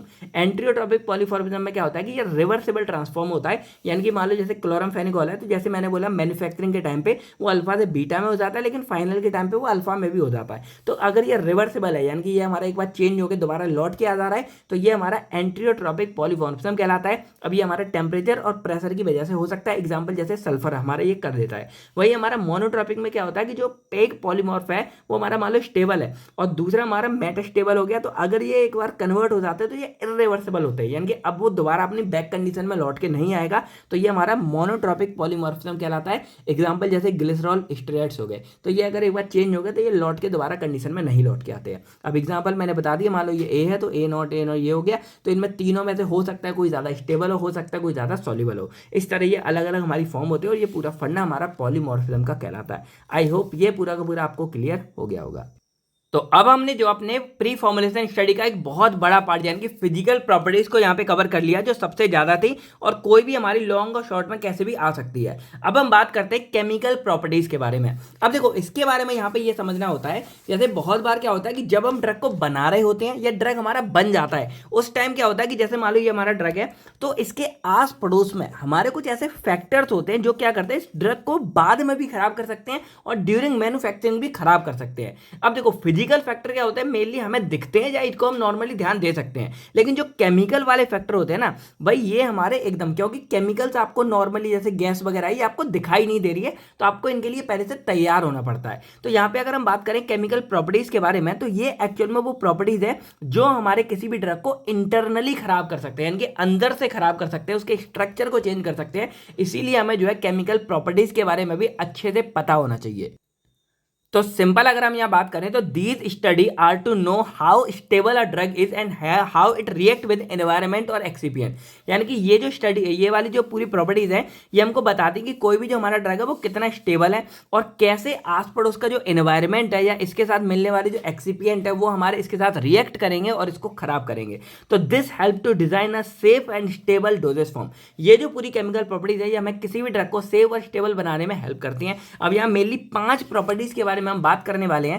पहली हमारी हाइड्रोलिसिस है, दूसरी ऑक्सीडेशन, तीसरी रिडक्शन, चौथी रेसमाइजेशन एंड पांचवी होती है पॉलीमराइजेशन। तो सबसे पहले अगर हम बात करें हाइड्रोलिसिस के बारे में, तो ये मोस्ट कॉमन टाइप होता है हमारा ड्रग डिग्रेडेशन का, यानी कि सबसे ज्यादा जो हमारा ड्रग है वो इसी हाइड्रोलिसिस वाली प्रोसेस से खराब होता है। अब इसमें क्या होता है कि जैसे कोई भी हमारा ड्रग है अगर वो थोड़ा बहुत खोला या कुछ भी है, तो जैसे फिजिकल में भी हमारा आस पड़ोस के एनवायरनमेंट का जो पानी है या मॉइस्चर है वो हमारा ड्रग के साथ रिएक्ट करके उसको बाहर से खराब कर सकता है, उसी तरह हमारे जो आस पड़ोस का पानी है ना वो हमारे ड्रग के साथ रिएक्ट करके उसको अंदर से भी खराब कर सकता है, और यही हमारा कहलाता है हाइड्रोलिसिस, यानी कि the decomposition of drug molecules due to reaction with water and get hydrolyze, यानी कि ब्रेक डाउन हो जाता है हमारे किसी भी ड्रग सब्सटेंस का, यही कहलाता है। अब ये मोस्टली कब होता है, हमारा कोई ईस्टर हो गया, अमाइड हो गया, लैक्टम, या फिर ये हमारे कोई है, ये सारी चीजें हमारी हाइड्रोलिसिस के अंदर जा सकती है। एग्जाम्पल में हम कोई एक देख लेते हैं, तो जैसे हम ईस्टर का देखते हैं, तो ईस्टर का नॉर्मल क्या होता है, यहाँ कोई भी एल्काइल ग्रुप है और यहाँ पे भी एक हमारा एल्काइल ग्रुप हो गया। अब ये कार्बन डबल बॉन्ड, ये कार्बोनिल ग्रुप होगा, यहाँ OR जुड़ा होता है। तो अगर मान लो कोई पानी के साथ ये रिएक्शन कर जाता है तो अब क्या होता है, देखो नॉर्मल क्या होगा, अगर मैं केमिकल रूप में आपको बताऊं तो H2 हमारा क्या होता है, H और OH जुड़ा होता है, तो यहाँ से ये टूटेगा और टूट के यहाँ से क्या होता है कि जैसे ये R हटेगा और यहाँ पे ये H जुड़ जाएगा हमारा, और जब ये जुड़ जाएगा तो यहाँ पे क्या होगा, देखो ये H जुड़ गया यहाँ पे, तो ये RC और OH और यहाँ पे ये OH लग गया, और यहाँ पे जो R और OH है ये हमारे यहाँ पे बाहर निकल जाएगा एल्कोहल के रूप में। तो ये हमारा बन गया एल्कोहल पूरा का पूरा, और ये हमारा बन जाता है कार्बोक्सिलिक एसिड। अब देखो यहाँ पे क्या होगा, ये हमारा इसका नेचर ही बदल गया, यानी कि ये ईस्टर था और ईस्टर से हमारे कार्बोक्सिलिक एसिड बन गया, यानी कि जो हमारा एक्चुअल नेचर था वो तो खत्म हो गया ना, और जब वो खत्म हो गया तो ड्रग हमारे यहाँ पे बदल गया। तो यहाँ पे एक्चुअल में क्या होगा कि ड्रग अब हमारा जो है यहाँ पे खराब हो चुका है। तो हाइड्रोलिसिस एक्चुअल में क्या होता है कि बहुत ही कॉमन टाइप है हमारा ड्रग डिग्रेडेशन का, यानी कि अगर कोई भी ड्रग हमारा मॉइस्चर के कॉन्टेक्ट में आ जाता है, पानी में भीग जाए कुछ भी, तो वो ड्रग हमारा खराब होने के चांस बहुत ज्यादा हो जाते हैं। इसीलिए बोलते हैं कि भाई ड्रग वगैरह को आपने देखा होगा पानी मॉइस्चर से बचा के रखना है, बाकी वो हमारे एक अच्छी खासी पैकेजिंग में आता है, यानी कि इस तरह पूरी पैकेजिंग में कि पानी वगैरह आएगा तो भाई कोई इसका कुछ बिगाड़ नहीं सकता। तो ये हमारा हाइड्रोलिसिस पहला हमारा केमिकल प्रॉपर्टीज हो गई। अब एग्जांपल जैसे ड्रग विच अंडरगोज हाइड्रोलिसिस, जैसे हमारा एस्प्रिन हो गया, एट्रोपिन हो गया, प्रोकेन हो गए, तो ये सब पानी के कॉन्टेक्ट में अगर आते हैं तो जल्दी खराब हो जाएंगे। एक और एग्जांपल हम देख लेते हैं, जैसे हाइड्रोलिसिस ऑफ अमाइड हो गया, तो जैसे हमारे ये अमाइड ग्रुप है और यहाँ अगर पानी के साथ रिएक्शन होती है तो देखो यहाँ से पूरा ये हमारा हट जाएगा NHR, और यहाँ पे क्या होगा एक H हमारा जुड़ जाएगा, तो ये हमारा RNH2 यानी कि अमाइड फॉर्म में बाहर निकल गया, और जो OH हमारा बचेगा वो यहाँ जुड़ जाएगा, तो ये भी हमारा कार्बोक्सिलिक एसिड बन जाता है, और ये भी क्या होगा ड्रग का नेचर ही पूरा बदल गया। जैसे बारबिट्यूरेट्स हो गए या डिविकेन हो गए, उनका ये बहुत ज्यादा नुकसान होने के चांस रहते हैं। अब इसको बचा कैसे सकते हैं, तो आपको यहाँ पे बफर्स को यूज करना है, जिससे जो एक्स्ट्रा कुछ भी अगर आता है तो उसके साथ क्या है अब हमारा पीएच ऑप्टिमाइज रहेगा। फिर ट्राई करो कि इनको ड्राई कंडीशन में, यानी कि जो भी आप ड्रग वगैरह रखोगे उसको ड्राई कंडीशन में स्टोर करके रखो, या डेसिकेंट वगैरह का यूज करो। डेसिकेंट एक्चुअल में क्या होते हैं, जैसे सिलिका जेल वगैरह क्या करते हैं कि जैसे ये रखे हुए आपने देखा होगा कई कई जगह पे ये आपको मिलेंगे ऐसे पैकेट टाइप है। तो इनका काम क्या होता है कि जैसे कोई भी हमारे सामने अगर मॉइस्चर वगैरह आया तो जो डेसिकेंट है ना वो खुद उसके साथ मतलब रिएक्ट करके खुद उस पानी को एब्जॉर्ब कर लेंगे, तो जो आपका सब्सटेंस है या ड्रग है वो आपका सेफ रहता है। फिर यूज नॉन एक्को सॉल्वेंट, आप चाहो तो नॉन एक्वस वाले सॉल्वेंट यूज कर सकते हो, या ड्राई पाउडर वगैरह प्रिपेयर कर सकते हो, इससे पानी के मतलब दूर रखना है। इसके अलावा आप उसको कोल्ड स्टोरेज में भी स्टोर करके रख सकते हो। अब नेक्स्ट हमारी केमिकल प्रॉपर्टीज आती है ऑक्सीडेशन। अब देखो ऑक्सीडेशन वैसे तो आप लोग जानते होंगे कि ऑक्सीजन के साथ अगर रिएक्शन हो जाती है, लेकिन ये हमारे किसी चीज को खराब कैसे करती है। तो जैसे मान लो नॉर्मली आपने कोई बोतल वगैरह ली है, सिरप वगैरह कुछ भी हमारा ड्रग है, ये मान लो रखी हुई है। अब जैसे इसको जब आप यूज करते हो तो ऐसा तो नहीं है एक बार में आपने खत्म कर दी। आप जैसे ढक्कन खोलते हो तो इन्वायरमेंट से हमारी ऑक्सीजन उड़ती रहती है और वो इनके अंदर चली जाती है, और अगर ऑक्सीजन जाती है तो वो भी हमारे रिएक्ट करके हमारे जो मेन ड्रग वगैरह उसको खराब कर सकती है। अब देखो ये ऑक्सीडेशन है या तो हमारे किसी ऑक्सीजन की वजह से होती है, या कोई हैवी मेटल वगैरह हो गया, या लाइट वगैरह के प्रेजेंस में भी हमारा खराब हो जाता है। अब क्या क्या हमारा खराब हो सकता है, जैसे हमारा एल्डिहाइड हो गया, अल्कोहल हो गए, फिनॉल्स हो गए, एल्कलॉइड्स हो गए, फैट्स एंड ऑयल हो गए, जितने भी हमारे ये सब होते हैं ना, ये ऑक्सीडेशन के चांस आने के चांस ज्यादा होते हैं। अब जैसे एग्जांपल हमारा रेंसिडिटी ऑफ ऑयल होता है, तो ऑयल के खराब होने के चांस हमारे काफी ज्यादा होते हैं। अब एग्जांपल जैसे मान लो एल्कोहल हो गया, तो एल्कोहल को अगर आप यहाँ पे ऑक्सीजन की प्रेजेंस में डाल देते हो O2, तो देखो यहाँ पे ये है, अगर O2 यहाँ मिल जाएगा तो इस चीज के साथ मिलकर हमारे कार्बोक्सिलिक एसिड में कन्वर्ट हो जाता है, यानी कि ये हमारा क्या डिग्रेड हो चुका है। इसीलिए हम क्या करते हैं कि अगर हमें इससे बच के रहना है तो हम यहाँ पे एंटीऑक्सीडेंट का यूज करते हैं। अब जैसे मान लो ये सिरप है, अब इसमें अगर कोई एंटीऑक्सीडेंट पड़े हुए हैं तो अब क्या होगा कि अगर इन्वायरमेंट से बाई चांस ऑक्सीजन आ भी जाता है तो जो एंटीऑक्सीडेंट है ना वो इसको ड्रग के साथ रिएक्ट होने की वजह से क्या रिएक्ट होने की जगह खुद यहाँ पे जाकर रिएक्ट कर जाएगा और खुद को ऑक्सीडाइज कर लेगा। इससे क्या होगा कि कुछ मात्रा तक हमारे जब एंटीऑक्सीडेंट अपना काम करेगा तो जो बचा हुआ हमारा ड्रग है वो सेफ रहेगा, और जो एंटीऑक्सीडेंट है वो उस ड्रग को न्यूट्रलाइज करता रहेगा रिएक्ट कर करके। इस तरह हमारा जो मेन ड्रग है वो यहाँ पे सेफ रहता है। इस तरह हमारे एंटीऑक्सीडेंट यहाँ पे काम करते हैं। अब एग्जांपल जैसे एब्जॉर्बिक एसिड हो गए, सोडियम मेटासल्फाइड हो गया, या टोकोफेरॉल हो गया, तो ये काफी यूज किए जाते हैं। फिर हमारा जो चिलेटिंग एजेंट है उसको भी हम यूज कर सकते हैं ट्रेस मेटल के लिए, यानी कि अगर हमें दिखता है कोई हैवी मेटल है ये भी ऑक्सीडेशन कर सकता है, तो इसको बचाने के लिए हम कोई अपने यहाँ पे चिलेटिंग एजेंट का यूज कर सकते हैं। इसके अलावा हमें पता है कि एनवायरमेंट से ऑक्सीजन आ सकता है, तो अगर हम जो एयर वगैरह जिसकी प्रेजेंस में ये पूरा काम होता है उसकी जगह हम कोई इनर्ट गैस भर सकते हैं, यानी कि नाइट्रोजन या CO2 वगैरह, तो यहाँ पे ऑक्सीजन की कमी हो जाएगी। या हम यहाँ पे क्या कर सकते हैं, अंबर और एयर टाइट कंटेनर का यूज कर सकते हैं। जैसे ये हमारा लाइट की वजह से भी होता है, तो अगर अंबर कलर जो होता है वो लाइट को अंदर नहीं आने देता है, और एयर टाइट कर देंगे तो एयर मतलब अंदर नहीं घुस पाएगी। इसके अलावा हम इसको कूल एनवायरनमेंट में रख के भी बचा सकते हैं। तो ये हमारे कुछ मेथड है जो हमारे ऑक्सीडेशन से बचाने का काम करते हैं। अब नेक्स्ट हमारे सामने आता है रिडक्शन। अब आपको पता होगा कि ये हमारा ऑक्सीडेशन का अपोजिट होता है, यानी कि ऑक्सीडेशन में ऑक्सीजन के साथ रिएक्शन होती है, और यहाँ पे क्या होता है मेनली हमारे हाइड्रोजन के साथ होती है। यानी कि ये हमारा वो होता है कि it is a chemical reaction in which A molecules gain electron, यानी कि इसमें इलेक्ट्रॉन को लेता है और ऑक्सीजन को लॉस करता है, यानी कि हाइड्रोजन को गेन करते हैं। अब जैसे एग्जाम्पल हमारा क्लोरमफेनिकोल है, तो कई बार क्या होता है कि ये हमारा nitro group get reduce as nitro group to form inactive compound, यानी कि क्लोरमफेनिकोल हमारा इनएक्टिव हो जाता है अगर कहीं पे हाइड्रोजन वगैरह साथ मिल जाता है, तो ये पूरा हमारा इस तरह हो जाता है। तो रिडक्शन भी हमारी पॉसिबल हो सकती है। अब इसको बचाने के लिए क्या प्रिवेंशन है हमारे, स्टोर अंडर कंट्रोल्ड पीएच, यानी कि हम एक कंट्रोल्ड पीएच में और टेम्परेचर में इसको स्टोर करके रखें। अब यहाँ भी हम जो अपने एंटीऑक्सीडेंट या फिर रिड्यूसिंग इनहिबिटर का इस्तेमाल कर सकते हैं, जिससे हमारे रिडक्शन यहाँ पे ना हो। इसके अलावा avoid combination with strong reducing excipient. अब जैसे जब हम अपने ड्रग को एपीआई को किसी भी एक्सीपिएंट के साथ मिलाते हैं, तो हम ट्राई करेंगे कि जो हमारे एक्सीपिएंट है ना वो ऐसे हो जो रिड्यूसिंग ना करवा पाए। तो ऐसे कॉम्बिनेशन से हम बचा के रखेंगे, जैसे शुगर पॉलीहेड्रोस हो गए, तो इससे हमारा जो ड्रग है वो यहाँ पे सेफ रहेगा। तो इस तरह हम रिडक्शन से बचा सकते हैं। देन हमारे यहाँ पे फोर्थ आता है रेसमाइजेशन। अब देखो रेसमाइजेशन क्या होता है, जैसे हमने अपने थर्ड या फोर्थ सेम में शायद पढ़ा था ऑर्गेनिक के अंदर कि जो हमारे ड्रग है वो ऑप्टिकली एक्टिव होते हैं। अब उसमें एनेंशियोमर आते हैं, कोई हमारा आर एनेंशियोमर है, कोई एस एनेंशियोमर है। तो कई बार हमने ये देखा था कि कोई ड्रग अगर हमारा वो आर वाला है तो हो सकता है आर वाला एक्टिव है, यानी कि अपना एक्शन दे रहा है, और एस वाला अपना एक्शन ही नहीं दे रहा है। तो यहाँ पे क्या होता है रेसमाइजेशन में कि कई बार ये देखने को मिला है कि किसी वजह से जो हमारा ड्रग है उसका नेचर बदल जाता है। मान लो वो हमारा आर ऑप्टिकल एक्टिव था, लेकिन आर से वो एकदम एस में कन्वर्ट हो गया, तो इस वजह से क्या हो सकता है कि उसकी जो ड्रग की एक्टिविटी है है वो कंप्लीटली चेंज हो सकती है या फिर रिड्यूस हो सकती है। तो सिंपल देखा जाए it is an conversion of N optically active compound, यानी कि कोई एनहांसियोमर है वो अपने दूसरे एनहांसियोमर में कन्वर्ट हो जाए, तो इससे हो सकता है उसकी जो एक्टिविटी है वो या तो रिड्यूस हो जाएगी या फिर कंप्लीटली चेंज हो जाएगी। अब इससे उसकी फार्माकोकाइनेटिक हो गया, फार्माकोलॉजिकल या फिर टॉक्सिकोलॉजिकल प्रॉपर्टीज हमारी चेंज हो सकती है। अब ये हमारा डिपेंड करता है उसके टेम्परेचर पे, सॉल्वेंट पे, कैटलिस्ट पे और प्रेजेंस और एब्सेंस ऑफ लाइट, यानी कि इन सब फैक्टर की वजह से हमारा जो ड्रग है उसका यहाँ पे एनहांसियोमर वाला जो नेचर है वो हमारा चेंज हो सकता है। अब इससे फर्क क्या पड़ेगा, तो एग्जांपल अगर हम देखा जाए तो जैसे हमारा एड्रेनलिन ड्रग आता है तो इसका जो एल फॉर्म है यानी कि लीवो फॉर्म है वो हमारा 15 से 20 गुना ज्यादा एक्टिव होता है उसके डेक्स्ट्रोज यानी कि डी फॉर्म से यहाँ पे। तो इसीलिए ये बहुत जरूरी है कि जो हमारा ड्रग है वो एल फॉर्म में प्रेजेंट रहे। अब देखो जितने भी हमारे यहाँ पे प्रिवेंशन आप लोग देख रहे होगे तो सिंपल है यार, जो रीजन है यानी कि यहाँ पे क्या है कि हमारे ये टेम्परेचर इन सब की वजह से है, तो अगर हम इनको बचा ले तो हमारा ये पूरा बच जाएगा। यानी कि सिंपल क्या है, store under control pH and temperature, यानी कि हम मेन इसको पीएच और टेम्परेचर के कंट्रोल में रखेंगे तो हमारे ये एनहांसियोमर चेंज नहीं हो पाएगा। और इसके अलावा हम यहाँ पे स्टेबलाइजर का भी यूज कर सकते हैं अगर हमें जरूरी पड़ा, तो ये हम इससे रेसमाइजेशन को यहाँ पे बचा सकते हैं। देन हमारा यहाँ पे लास्ट आता है पॉलीमराइजेशन। अब पॉलीमराइजेशन में एक्चुअल में क्या होता है कि एक केमिकल रिएक्शन है, जब यहाँ पे दो या दो से ज्यादा जो ड्रग होते हैं ना आपस में मिलके एक high molecular weight product form कर देते हैं, और इसकी वजह से क्या होता है कई बार कि जो हमारी ड्रग की पोटेंसी है यानी कि जो ताकत है वो हमारी कम हो जाती है, और कई बार वो टॉक्सिसिटी भी कॉज कर देता है। जैसे एग्जांपल हमारा पावा है तो para amino benzoic acid derivative हमारे फॉर्म हो जाते हैं। अब ये कई बार देखा होगा जैसे हमारा शायद पैराहेल्डिहाइड होता है उसमें क्या है कि ड्रग के कई बार देखोगे तो व्हाइट व्हाइट कलर की पूरी लेयर सी हमारी जम जाती है जो थोड़ी सी कम इनएक्टिव या एक तरह से नुकसानदायक भी हो सकती है। तो इस तरह पॉलीमराइजेशन भी हमारे एक तरह से नुकसानदायक है। अब इसमें क्या कर सकते हैं,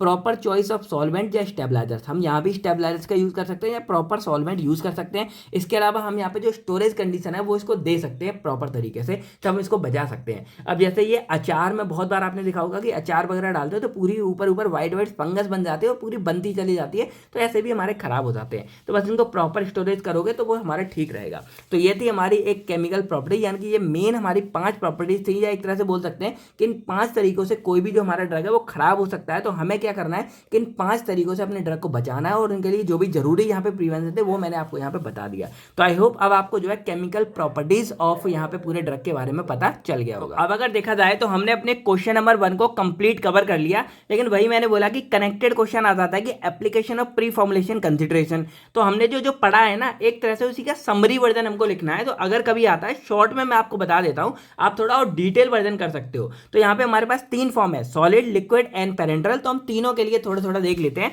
और मोस्टली तो आपका सॉलिड डोजेज फॉर्म के लिए ही आता है। तो अगर हम बात करें application of pre formulation consideration in doses form development के बारे में, तो पहला हमारा आता है सॉलिड डोजेज फॉर्म। अब देखो सॉलिड डोजेज फॉर्म के लिए क्या होता है कि pre formulation study help to select proper excipient. अब सॉलिड डोजेज फॉर्म के लिए ये जरूरी है कि हमारा जो एक्सिपिएंट है वो प्रॉपर हमको यहाँ पे सिलेक्ट करना होता है, जिससे हमारी जो स्टेबिलिटी है, बायो अवेलेबिलिटी है और मैन्युफैक्चरेबिलिटी है ये हमारी बरकरार रहे। तो पहले हमारी इसमें जो हमने फैक्टर पढ़े थे, देखो जो जो फैक्टर पढ़े हैं ना वही सारे आएंगे, बस थोड़ा मैंने शॉर्ट में लिख दिया। जैसे एक हमारा आता है सॉल्युबिलिटी एंड डिसोल्यूशन। तो यहाँ पे क्या है कि ड्रग जो हमारा अगर पुअर सॉल्युबिलिटी वाला है, अगर अच्छा है तो कोई दिक्कत नहीं है, अगर उसकी सॉल्युबिलिटी कम है तो हमें जो है सॉल्युबिलिटी एनहांसमेंट टेक्निक की रिक्वायरमेंट है। जैसे मान लो साल्ट फॉर्मेशन हो गया, या जो जो मैंने आपको बताया थे, एक मैंने एग्जांपल लिख दिया। फिर क्या है कि यहाँ पे आपकी जो प्रॉपर एब्जॉर्प्शन है ये बहुत जरूरी है कि आप देख लेना कि आपकी जो एब्जॉर्प्शन है वो प्रॉपर हो। अब मैं देखो ये है कि अगर बाई चांस मान लो आपके सामने क्वेश्चन आता है application of pre formulation consider वाला पूरा डिटेल में, यानी कि आपके सामने ये सब नहीं आते हैं, आपके सामने ये प्रॉपर आता है, तो आप यहाँ पे क्या लिखोगे सॉलिड डोज या किसी के लिए भी कि प्रॉपर आपको फिजिकल और केमिकल प्रॉपर्टीज को चेक करना है। और उस टाइम जितने नंबर के अकॉर्डिंग है, मान लो 10 के अकॉर्डिंग है तो जितनी चाहो उतनी फिजिकल प्रॉपर्टीज आप लिख सकते हो जो जो मैंने आपको यहाँ पे अभी तक कराई है। या अगर मान लो और ज्यादा अच्छे से है तो जो भी आपकी फिजिकल प्रॉपर्टीज है मान लो आप लिख सकते हो। ये आपके 2 फॉर्म होते हैं, पार्टिकल साइज क्या जरूरी है, शेप क्या जरूरी है, सॉल्युबिलिटी प्रोफाइल हो गया, पी के पीएच पार्टीशन कोएफिशिएंट हो गया, या सॉल्युबिलिटी प्रोफाइल हो गया, सॉल्युबिलिटी एनहांसमेंट टेक्निक हो गई, जो जो आप चाहो यहाँ पे लिख के आ सकते हो। तो मेरा सिंपल वही है कि ये अलग से अगर मैंने बता दिया, अगर आता है तो जो जो अभी हमने पढ़ा है ना उसके अंदर वाला पार्ट ही आपको लिख के आना पड़ेगा। तो यहाँ पे सॉल्युबिलिटी एंड डिसोल्यूशन के अंदर ये सिंपल हो गया। बाकी पार्टिकल साइज सरफेस एरिया में क्या है कि जितना स्मॉल पार्टिकल साइज होगा उसकी उतनी अच्छी डिसोल्यूशन होती है और उतना ही अच्छा वो एब्जॉर्ब हो जाता है, ये अच्छी बात है। और ये हमारे जरूरी होता है यूनिफॉर्म ब्लेंडिंग के लिए, यानी कि यूनिफॉर्म तरीके से पूरा अच्छा मिले, इसके लिए पार्टिकल साइज छोटा होना चाहिए। फिर पॉलीमॉर्फिज्म और क्रिस्टलिटी हमने पढ़ ली है। कि जैसे हमारा ज़्यादा क्या है कि जैसे एक बहुत फॉर्म होते हैं, उनकी डिफरेंट डिफरेंट सॉलिबिलिटी और स्टेबिलिटी होती है। एग्जाम्पल हमने देखा था कि जो राइटनोवीर है जो HIV ट्रीटमेंट के लिए यूज़ करते हैं, इसकी जो फॉर्म 2 थी वो हमारी अनस्टेबल पॉलीफॉर्म बनाती है, इसलिए से फेल हो जाती है।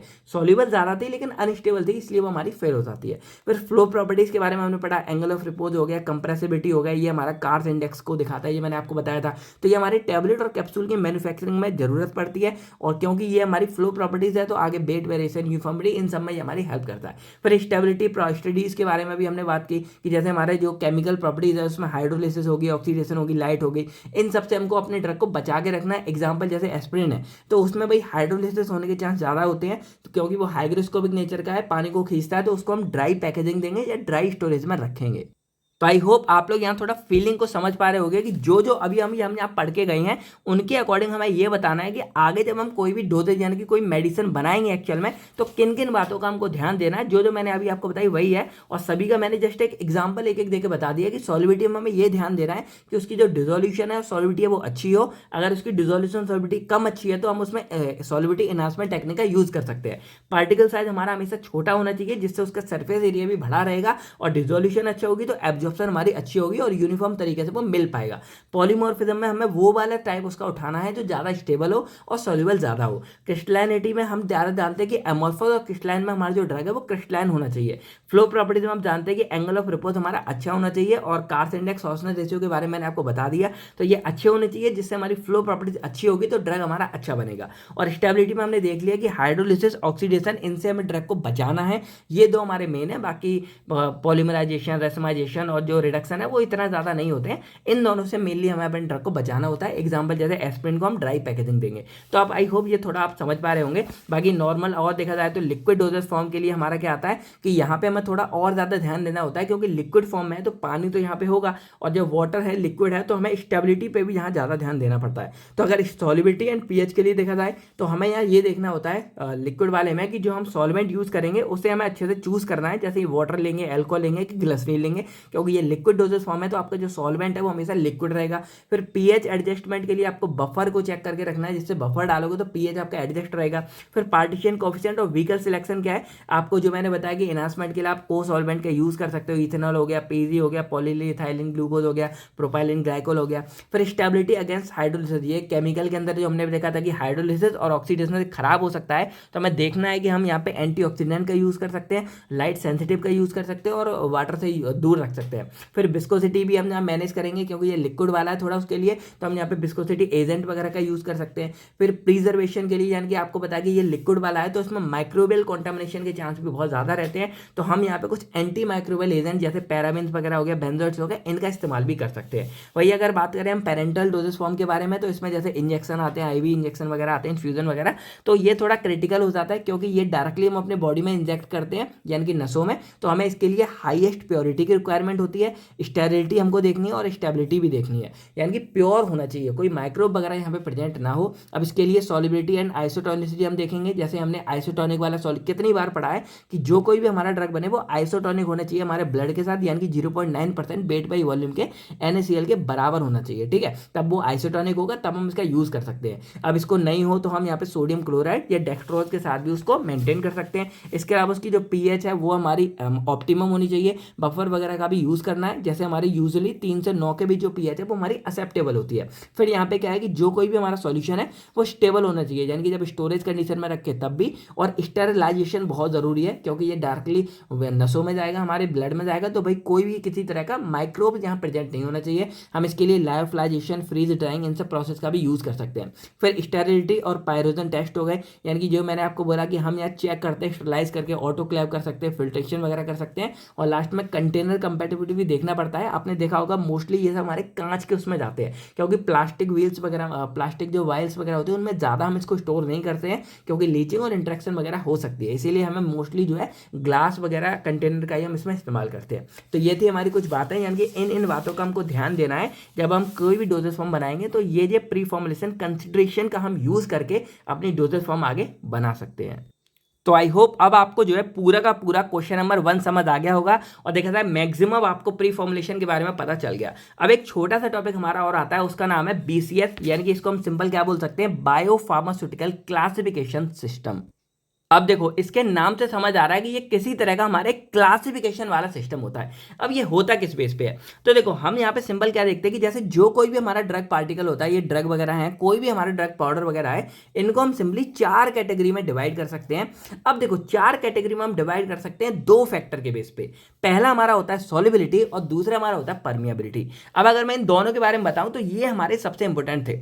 अब तक हम क्या देखते आ रहे थे कि जैसे यहाँ भी हमने देखा था कि कोई भी जो हमारा सॉल्यूट है, यानी कि कोई भी मान लो ड्रग पार्टिकल है, उसको अगर क्या करना है, ब्लड के अंदर एंट्री करना है या कुछ भी इसको आगे काम करना है, तो इसको पहले सॉल्वेंट के अंदर जाना पड़ेगा, डिसॉल्व होना पड़ेगा और एक सॉल्यूशन फॉर्म में कन्वर्ट होना पड़ेगा। तो इस सॉल्यूट के यानी कि इस ड्रग पार्टिकल के सॉल्वेंट के अंदर डिसॉल्व होने की जो एबिलिटी होती है, जो ताकत होती है, क्षमता होती है, उसी को हम यहाँ पे सॉल्युबिलिटी बोलते हैं। अब ये जितनी जल्दी इसमें जाके डिसॉल्व होगा, वो सॉल्युबिलिटी हमारी उतनी हाई कहलाएगी और उतना ही हमारे लिए अच्छा होगा। अब हमने ये कहाँ देखा था कि अगर कोई भी हम टैबलेट ड्रग वगैरह खाते हैं तो हमारे पेट में जाती है, पेट में जाने के बाद वो डिसइंटीग्रेट होती है, यानी कि टूटना शुरू होती है, और टूटने के बाद क्या होती है, जो ड्रग के अंदर हमारे स्टमक के अंदर जो फ्लूइड प्रेजेंट होता है उसके साथ जाके ये मिक्स होगी, और मिक्स होने के बाद एक पूरा का पूरा सॉल्यूशन बन के तैयार होगा, और वो सॉल्यूशन हमारा आगे जाके क्या है, यहाँ पे स्मॉल इंटेस्टाइन में जाएगा और देन वो हमारे जो है ब्लड के अंदर जाके एब्जॉर्ब होता है। यानी कि हम यहाँ क्या समझ रहे हैं कि यहाँ पे इसका जो सॉल्युबिलिटी है ना, वो हमारी अच्छी होनी चाहिए, जिसकी वजह से जो ड्रग है वो हमारे यहाँ पे क्या डिसॉल्व हो जाए अच्छे से और हमारे डिसॉल्व पूरा मतलब घुल मिल जाए। अब इसके बाद जो पहला हमारा टर्म हो गया सॉल्युबिलिटी, आप लोग समझ गए होंगे, यानी कि ड्रग का इसमें घुलना हमारे लिए बहुत जरूरी है, और पेट के अंदर पेट के जो फ्लूइड है उसके अंदर घुलना बहुत जरूरी है। तो ये पहला टर्म हमारा हो गया सॉल्युबिलिटी वाला, बहुत अच्छा है। अब सेकंड हमारा आता है परमिएबिलिटी। अब परमिएबिलिटी हमारी क्या होती है कि जैसे ये हमारी कोई भी ब्लड वेसल्स है, तो ब्लड वेसल्स के अंदर यानी कि मान लो ये हमारा स्टमक वाला ल्यूमन वाला पार्ट है, यहाँ पर ये ड्रग हमारा आ गया, तो अब ये जो ड्रग है ना, इसका ब्लड के अंदर पहुंचना भी हमारा जरूरी है। और ब्लड के अंदर पहुंचने के लिए इसको क्या करना पड़ता है कि ये जो हमारी ब्लड वेसल्स है, यानी कि ये जो पूरी आपको दिख रही होगी, इस ब्लड वेसल्स में ये जो हमारी पूरी होती है मेम्ब्रेन होती है, और इस मेम्ब्रेन को इस ड्रग को क्रॉस करके इस ब्लड के अंदर घुसना होता है, और इस पूरी प्रोसेस को हम यहाँ पे परमिएबिलिटी बोल देते हैं। परमिएबिलिटी का मतलब क्या होता है कि ये एबिलिटी, परमिएबिलिटी का मतलब है कि एक एबिलिटी कि वो कितना इस मेम्ब्रेन को क्रॉस करके अंदर घुस पा रहा है, यानी कि अगर ये इसको क्रॉस कर जा रहा है तो यही इसकी परमिएबिलिटी कहलाता है। अब ये परमिएबिलिटी हमारी जितनी अच्छी होती है, कोई भी ड्रग हमारा उतनी ही जल्दी हमारे ब्लड के अंदर आ जाता है। अब ये जो परमिएबिलिटी है वैसे तो हमारी डिपेंड करती है लाइपोफिलिसिटी पे, यानी कि कोई ड्रग जितना ज़्यादा लाइपोफिलिक होगा वो उतनी आसानी से जो है इसको यानी कि जो मेम्ब्रेन है उसको क्रॉस कर जाएगा और हमारे इसके अंदर आ जाएगा। लेकिन हमेशा जरूरी नहीं होता कि जो लाइपोफिलिक है वो इसको क्रॉस ही कर जाए, तो परमिएबिलिटी के भी कुछ हमारे फैक्टर होते हैं, यानी कि परमिएबिलिटी भी हमारे यहाँ पे अच्छी होनी चाहिए। यानी कि अब अगर देखा जाए तो हमारे सामने 2 ऐसे फैक्टर आते हैं जो हमारे किसी भी ड्रग को अपना एक्शन प्रोड्यूस करने के लिए जरूरी है। यानी कि अगर वो ड्रग सबसे पहले क्या होना चाहिए कि वो आए और हमारे यहाँ पे डिसॉल्व हो जाए, यानी कि पूरा घुल मिल जाए, और घुल मिल के हमारा एक सॉल्यूशन तैयार करे। तो पहले सॉल्युबिलिटी हमारे लिए बहुत जरूरी होती है, और जब वो घुल मिल जाए उसके बाद आगे बढ़ के वो हमारे ड्रग ब्लड के अंदर घुसे, और ब्लड के अंदर घुसने के लिए उसको इस जो मेम्ब्रेन है इसको क्रॉस करके ब्लड के अंदर आना पड़ता है। तो ये जो प्रोसेस को परमिएबिलिटी बोलते हैं, तो उसको परमिएबिलिटी भी हमारी अच्छी करनी पड़ती है। तो अगर किसी ड्रग की सॉल्युबिलिटी और परमिएबिलिटी दोनों अच्छी है, मतलब वो इजीली हमारा जो है ओरल वाले रूट से आ सकता है, यहाँ डिसॉल्व हो सकता है और हमारे ब्लड के अंदर अच्छे से अंदर जा सकता है। तो जो ऐसे ड्रग होते हैं वो हमारी दोनों चीजें अच्छी होती है। तो इसी बेस पर यानी कि इस सॉल्युबिलिटी और परमिएबिलिटी के बेस पे हम अपने किसी भी ड्रग वाले पार्टिकल को 4 कैटेगरी में डिवाइड कर सकते हैं, यानी कि 4 क्लास में डिवाइड कर सकते हैं। अब ये हमारी क्लास आती है class 1, class 2, class 3 and class 4, यानी कि सिंपल आप क्लास 1 से लेके क्लास 4 तक कैटेगरी में अपने सभी के सभी ड्रग को यहाँ पे क्लासीफाई कर सकते हो। अब ये पूरा फंडा क्या और जरूरी क्यों है, इसके बारे में थोड़ा बात करते हैं। तो जो हमारा BCS है ना, ये एक साइंटिफिक फ्रेमवर्क है जो इंट्रोड्यूस किया था हमारे एमेंडन एट एल ने 1995 में।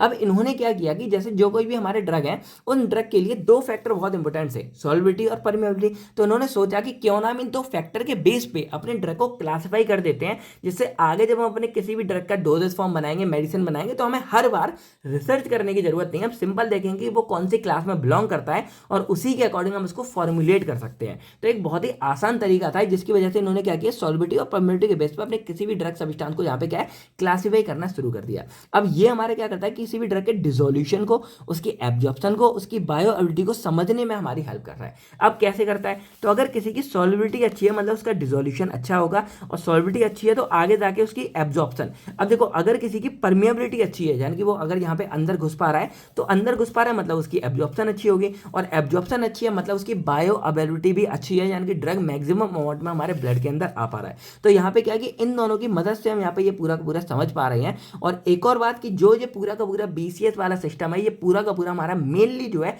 ओरल डोजेस फॉर्म के लिए होता है। क्यों होता है? क्योंकि ओरल डोजेस फॉर्म में हमको सॉल्युबिलिटी की भी रिक्वायरमेंट होती है।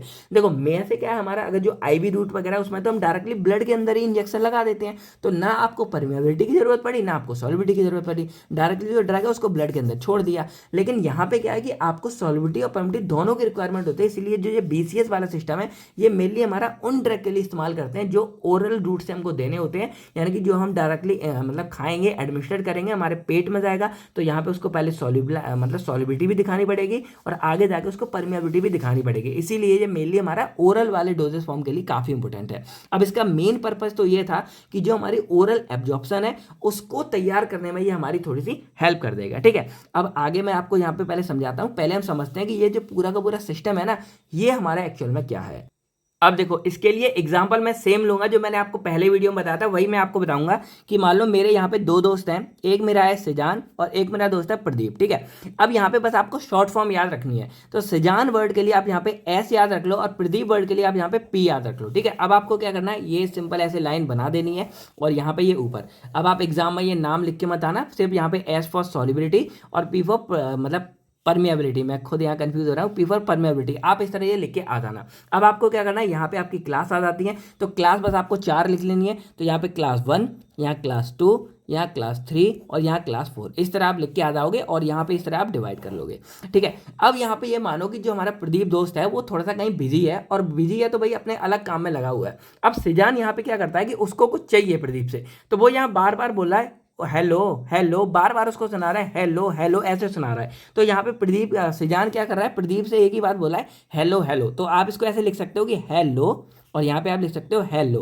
अब प्रदीप ना बहुत देर तक सुन नहीं रहा, तो एकदम वो फ्रस्ट्रेट होता है कि हाँ हाँ लो लो, यानी कि उसको कोई सामान देना है तो वो कहता है हाँ हाँ लो लो। तो वो यहाँ पे क्या करता है, हाँ हाँ, और यहाँ पे लिखता है वो लो लो। यानी कि सिंपल आपको करना है हेलो हेलो, यानी कि HL HL, और यहाँ पे प्रदीप बोलता है हाँ हाँ लो लो, यानी कि HH और LL, ऐसे आपको लिखना है। अब बस आपको क्या करना है, जो जो H है ना, यहाँ पे आपको क्या लिख देना है, हाई हाई, यानी कि जो H वर्ड है ये आपका आ जाएगा हाई और हाई के लिए, और जो L वर्ड है ये आपका आ जाएगा लो और लो के लिए। तो यहाँ LL वर्ड आपका लो के लिए आ गया और H वर्ड आपका आ गया हाई और हाई के लिए। और अब अगर देखोगे तो आपकी जो पूरा का पूरा चार्ट है वो बनके तैयार हो गया है। यानी कि सिंपल देखा जाए तो जो आपकी ये पूरी BCS क्लासिफिकेशन है, इसके अंदर आपको 4 कैटेगरी में ड्रग्स को डिवाइड करना है, क्लास 1 2 3 4, और ये आपकी सॉल्युबिलिटी और परमिएबिलिटी के बेस पे डिवाइड होता है। तो जो क्लास 1 के अंदर हमारे जितने भी ड्रग आते हैं उनकी जो सॉल्युबिलिटी है वो हमारी हाई रहेगी और जो परमिएबिलिटी है वो भी हमारी हाई रहेगी। यानी कि ये जो दो पैरामीटर हम देख रहे थे, इनमें हमने ये देखा कि क्लास 1 के अंदर हमारे ऐसे ड्रग आते हैं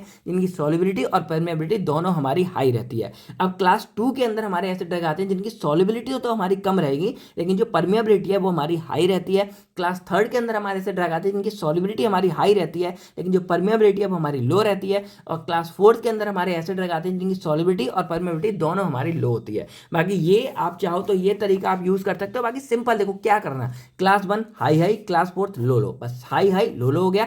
अब इधर क्या करना है, हाई हाई है तो यहाँ पे लो हाई और इधर हाई लो, लो हाई हाई लो। तो इस तरह भी आप याद कर सकते हो, कोई ज्यादा टफ नहीं है। बस इधर सॉल्युबिलिटी होती है, इधर हमारी परमिएबिलिटी होती है। बाकी अगर एग्जाम्पल देखा जाए तो क्लास 1 के जो हमारे ड्रग है उसका एग्जाम्पल हमारा आता है मेटोप्रोलोल और पैरासीटामोल। क्लास 2 के अंदर हमारा आता है लो और हाई, तो इसमें हमारा आता है फेनिटोन हो गया, कीटोफ्रोमेन हो गया। क्लास 3 के हमारे ड्रग आते हैं तो हमारा आता है हाई लो, तो इसमें आता है हमारा रेनिटिडिन, सिमेटिडिन। और क्लास 4 का आपके दोनों ही लो होता है तो उसमें आपका आता है फ्यूरोसमाइड और हाइड्रोक्लोराजोल। अब अगर एक एक करके हम इन सब क्लास के बारे में बात करें तो जो हमारे क्लास 1 के ड्रग है इसमें हमारे ऐसे कंपाउंड आते हैं जिनकी सॉल्युबिलिटी हमारी हाई है, तो भाई वो क्या होता है, इजीली हमारे एब्जॉर्ब हो जाते हैं और उनका एब्जॉर्प्शन रेट हमारा काफी हाई होता है।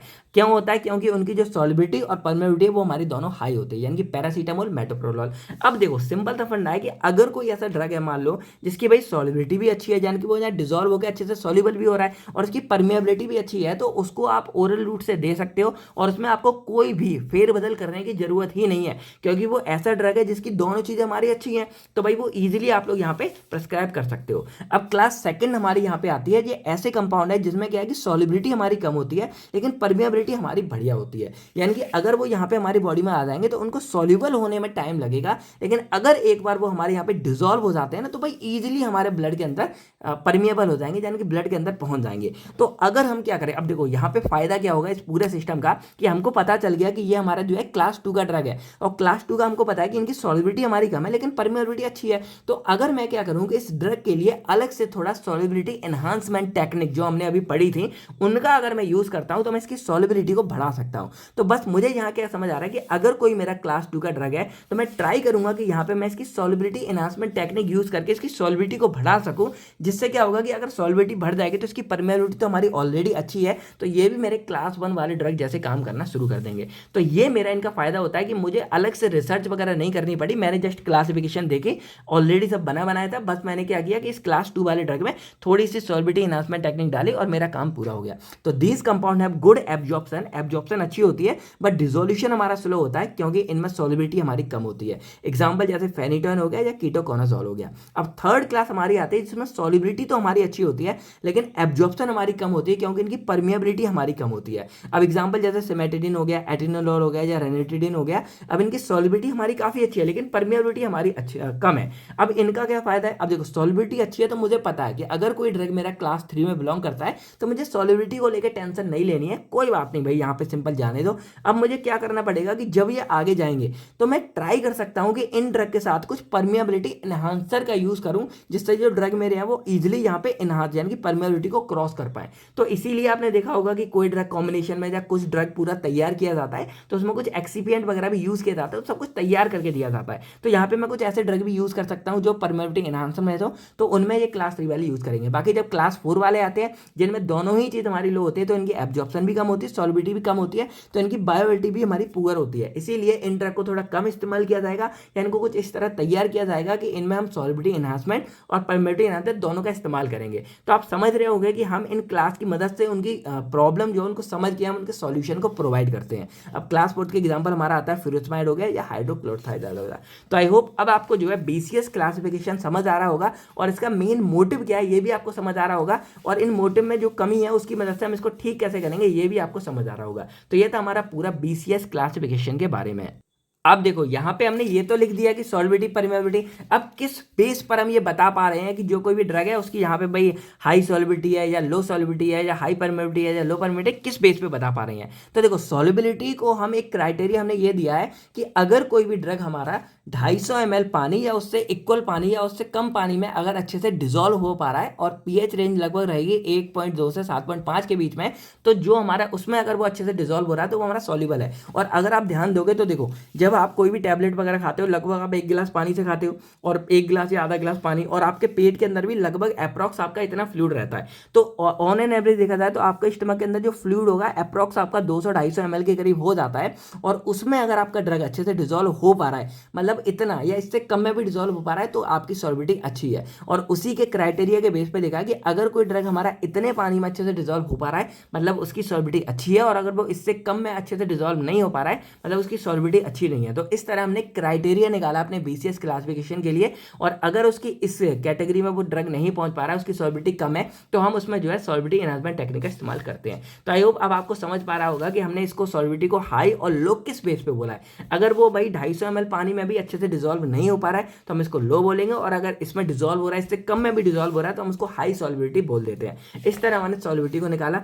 परमिएबिलिटी को कैसे निकाला, अब जो हमारा ड्रग था यहाँ पे आगे मान लो पहुंच गया यहाँ पे, तो हम ये देखते हैं कि जो ड्रग है उसमें अगर 90% या उससे ज्यादा ड्रग अगर इजिली यहाँ पे क्रॉस कर जा रहा है मतलब उसकी जो परमिएबिलिटी है वो हमारी हाई है, और अगर इससे कम ड्रग हमारा क्रॉस कर रहा है या क्रॉस आसानी से नहीं कर पा रहा है तो हम बोलेंगे कि उसकी जो परमिएबिलिटी है वो हमारी लो है। तो इस बेस पे हमने जो ड्रग है उसकी परमिएबिलिटी को हमने हाई और लो यहाँ पे डिसाइड किया है। है। अब जो डिसोल्यूशन है ये हमने इस बेस पे डिसाइड किया है कि लगभग जो हमारे 85% या उससे ज़्यादा ड्रग है वो 30 मिनट के अंदर, यानी कि स्टार्टिंग के 30 मिनट के अंदर ही यहाँ पे डिजोल्व हो पा रहा है। यानी कि आप पानी में डालेंगे और 30 मिनट के अंदर ही डिजोल्व हो रहा है, मतलब उसकी डिजोल्यूशन अच्छी है तो उसकी सॉलिबिलिटी भी हमारी अच्छी होगी। इस पे हम ये डिसाइड करते हैं और ये हमारा डिसोल्यूशन एक टेस्ट भी होता है जो आगे जाके आप परफॉर्म करोगे लैब वगैरह में, तो ये भी आप देख सकते हो। तो आपको यहाँ पे क्राइटेरिया समझ आ गए होंगे किस बेस पे हमने यहाँ पे पूरा किया है। बाकी बीसीएस के सिग्निफिकेंस भी आते हैं तो वो भी हम देख लेते हैं। वैसे तो मैंने आपको पूरा समझा ही दिया, बाकी थोड़ा बहुत हम देख देते हैं कि अगर हमें बीसीएस क्लासिफिकेशन पता है जो मैंने आपको बोला, तो हमारा टाइम और कॉस्ट दोनों बच जाता है। हमको पता है किसमें क्या कमी है तो हम तुरंत उसको सुधारना शुरू कर देते हैं।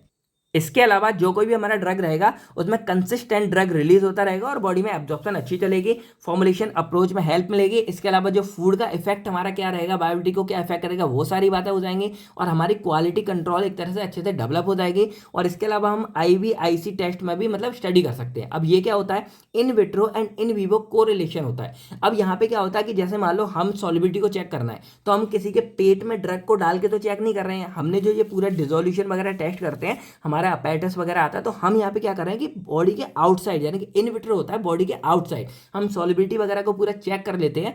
और जो इन विवो होता है उसमें हम एब्जॉर्प्शन वगैरह चेक करते हैं कि हम क्या करेंगे, हमने ड्रग दिया उसके बाद हम ब्लड को थोड़ी थोड़ी देर बाद निकालेंगे और ब्लड के अंदर चेक करते हैं कि ड्रग पहुंचा या नहीं पहुंचा। अगर ड्रग पहुंचा तो हम देखेंगे कितनी देर में हमारा वो पहुंच गया और कितने अमाउंट ड्रग पहुंचा। तो इस तरह हम यहाँ पे इन दोनों स्टडी से पता लगाते हैं कि अपनी सॉलिबिलिटी और एब्जॉर्प्शन को, यानी कि अगर देखोगे ना सारा कुछ प्रैक्टिकली है, जो आप सोचोगे वैसे ही हम यहाँ पे पूरा करते हैं। तो ये हमारी सिग्निफिकेंस होगी बीसीएस के बारे में। तो अब देखा जाए तो लगभग हमने जो अपने बीसीएस को कंप्लीट कवर कर लिया और आप समझ गए होंगे कि बीसीएस कितना इंपॉर्टेंट है और क्या कुछ होता है। और ये शॉर्ट फॉर्म मैंने आपको बता दी, यानी कि एचएस, यानी कि ऊपर देखा जाए सॉलिबिलिटी एनहांसमेंट, तो पहले में दोनों हाई है, लास्ट में दोनों लो है, बीच में लो हाई और हाई लो। इससे आप याद कर सकते हो, या आप याद कर सकते हो सिजान और प्रदीप के नाम पे। सिजान कह रहा है हेलो हेलो और प्रदीप कह रहा है हाँ हाँ लो लो, तो आप इससे याद कर सकते हो। तो ये हमारा पूरा हो गया बीसीएस क्लासिफिकेशन। अब एक छोटा सा टॉपिक हमारा कई बार थोड़ा सा पूछ लेते हैं, वो हम यहाँ लिख लेते हैं, स्टेबिलिटी एनालिसिस के बारे में। तो इसमें सिंपल क्या होता है कि स्टेबिलिटी एक्चुअल में क्या होती है, एक ये हमारी स्टेज है, स्टेट है या फिर क्वालिटी है, जहां पे हम ये चेक करते हैं कि कोई भी जो हमारा ड्रग है वो स्टेडी है, यानी कि सेम है जैसा था और उसमें कुछ भी चेंज नहीं हुआ है। लेकिन फिर भी कुछ हमारे ऐसे फैक्टर होते हैं जो हमारी स्टेबिलिटी को यहाँ पे बदल देते हैं। अब ऐसे हमारे 3 तरह के फैक्टर हो सकते हैं। पहला हमारा आता है फिजिकल, दूसरा आता है केमिकल और तीसरा हमारा आता है माइक्रोबियल। अब फिजिकल में क्या होता है कि अगर कोई भी हमारा ड्रग है उसका अगर melting point, boiling point, purity या क्लैरिटी, अगर इनमें कुछ चेंज होता है तो हम यहाँ बोलेंगे फिजिकल चेंज है। यानी कि एक तरह से क्या है, उसकी अपीयरेंस वगैरह में देखने में, यानी कि देखने में उसका चेंज बदल जाता है। अब जैसे ये है तो यहाँ पे क्या है कि ये इसका फिजिकल चेंज है कि ये कटफट है, लेकिन इसका जो मेंटली काम है यानी कि केमिकली काम क्या है कि ये अपना काम अच्छे से कर रहा है, यानी कि अभी भी इरेज कर रहा है, तो ये हमारी ठीक है। फिजिकली इसमें चेंज हो गया। केमिकल चेंज क्या होता है कि उसका अंदर का नेचर ही हमारा बदल जाता है, तो वो उसका केमिकल चेंज होता है, तो डिग्रेडेशन हो जाता है ड्रग सब्सटेंस में, ये हमारा केमिकल चेंज है, जैसे ऑक्सीडेशन हो गया या हाइड्रोलिसिस हो गया। और माइक्रोबियल क्या है कि हमारे किसी तरह का कोई माइक्रो ऑर्गेनिज्म होता है वो हमारे पूरे सब्सटेंस को डिकम्पोज कर देता है, यानी कि खराब कर देता है माइक्रोब्स की वजह से, तो ये हमारा माइक्रोबियल चेंज कहलाता है। तो अगर हमारा कोई भी जो ड्रग सब्सटेंस है उसकी फिजिकल, केमिकल और माइक्रोबायोलॉजिकल, थेराप्यूटिकल, ये अगर प्रॉपर्टीज हमारी रिमेन कांस्टेंट रहती हैं तो वो हमारा स्टेबल है, और अगर ये कांस्टेंट नहीं रहती तो उसकी स्टेबिलिटी डाउन हो गई है। अब these study are conducted to recommended storage condition, stabilize shelf life. अब ये जो पूरे प्रॉपर्टीज है इनको स्टोरेज कंडीशन और सेल्फ लाइफ को मेंटेन करने के लिए रखा जाता है। बाकी स्टेबिलिटी एनालिसिस इंक्लूड, अब कौन कौन सी इसमें एनालिसिस इंक्लूड करते हैं, तो पहली हमारी आती है सॉलिड स्टेट स्टेबिलिटी एनालिसिस, दूसरी आती है सॉल्यूशन स्टेट और तीसरी आती है कंपैटिबिलिटी स्टडी। यानी कि पहले में क्या है कि जब हमारा ड्रग सॉलिड कंडीशन में है तो in this we study about the physical और chemical properties of the drug molecules that may affect the stability of drug product. यानी कि जब वो सॉलिड कंडीशन में है तो हम सिंपल उसकी फिजिकल और केमिकल प्रॉपर्टीज के बारे में बात करेंगे, जो अभी हमने इतनी सारी पढ़ी है, यानी कि यही फिजिकल केमिकल प्रॉपर्टीज हो गई। अब in this we study about the solid dosage form and those product affect the solid dosage form. अब जैसे टेम्परेचर हो गया, पीएच हो गया, ह्यूमिडिटी हो गया, हाइड्रोलिसिस ऑक्सीडेशन हो गए, ये सब वो प्रॉपर्टीज हैं जो हमारी सॉलिड डोजेज फॉर्म को अफेक्ट करती हैं, तो हम इन सब के बारे में यहाँ पे स्टडी करते हैं। अब सॉल्यूशन स्टेट में देखा जाएगा तो सॉल्यूशन अगर एक बार बन जाता है ना तो ड्रग ज्यादा जल्दी डिग्रेड होता है, क्योंकि सॉल्यूशन में क्या है थोड़ा बहुत लिक्विड भी हमारा मिल जाता है। तो इस केस में क्या होता है कि हमें जो स्टेबिलिटी पढ़नी होती है ना वो हम पीएच और टेम्परेचर के बेस पे ज्यादा पढ़ते हैं, क्योंकि जो पीएच और ये है ना ये हमारे इंपोर्टेंट रोल प्ले करता है ओरल पेरेंटल डोजेस फॉर्म में, तो हम इनको ज्यादा मेजर करते हैं। और कंपैटिबिलिटी स्टडी में हम ये देखते हैं कि जैसे कोई भी ड्रग बना है तो उसमें जो एक्सीपिएंट वगैरह हमने मिलाए हैं उनके साथ इंट्रैक्शन कैसा है, अगर उनके साथ नहीं बन रही है तब ड्रग हमारा खराब हो सकता है, तो उनकी बन रही हो तो वो कंपैटिबल है, मतलब वो सेफ रहेगा। तो ये सब हम यहाँ स्टडी करते हैं। तो ये थी हमारी कुछ छोटी मोटी बात है, वैसे तो कभी कुछ आता नहीं इसके बारे में, आएगा देख लेना। मेन जो हमारे यहाँ पे था वो था BCS क्लासिफिकेशन के बारे में, जो मैंने आपको अच्छे से बता दिया। तो आई होप अब आपकी जो है पूरी की पूरी यूनिट यहाँ पे अच्छे से कवर हो गई होगी। तो हमने जो अपनी यूनिट 1 इंडस्ट्रियल फार्मेसी को बहुत ही डिटेल में और एक सिंगल वीडियो में अच्छे से कवर किया है। तो अब अगर आपका कोई भी डाउट हो बच्चों, आप कमेंट करके पूछ सकते हो। बाकी वीडियो कैसी लगी कमेंट करके जरूर बताना। हमने जो पहले कवर की थी उससे थोड़ा ज्यादा और थोड़ा और इफेक्टिव तरीके से हमने आपको बताने की कोशिश की और थोड़ा जो एग्जाम सेंट्रिक भी है, यानी कि एग्जाम में आता है किस तरह आप लेके आओगे, ये सारी बातें हमने की है। तो अब हमारी जो है यूनिट 1 यहाँ पे कवर हो चुकी है। बहुत जल्दी हम यूनिट 2 भी आपके लिए लेके आएंगे और ये तो बहुत बड़ी यूनिट है, ट्राई करेंगे एक ही वीडियो में आपके लिए लेके आए। तो बस दोस्तों आज की वीडियो में इतना ही। मैं मिलता हूँ आपसे बहुत जल्द नेक्स्ट वीडियो में, जिसमें हम बात करेंगे किसी नई टॉपिक के साथ में। बाकी आपको इंडस्ट्रियल फार्मेसी की डेफिनेशन कमेंट करके लिखनी है, इस वीडियो को लाइक करके तो शेयर करना है, और बाकी कोई दिक्कत हो कमेंट करके बता देना। बाकी जय हिंद दोस्तों, अपना अपनी फैमिली का ध्यान रखिएगा। बाय बाय दोस्तों।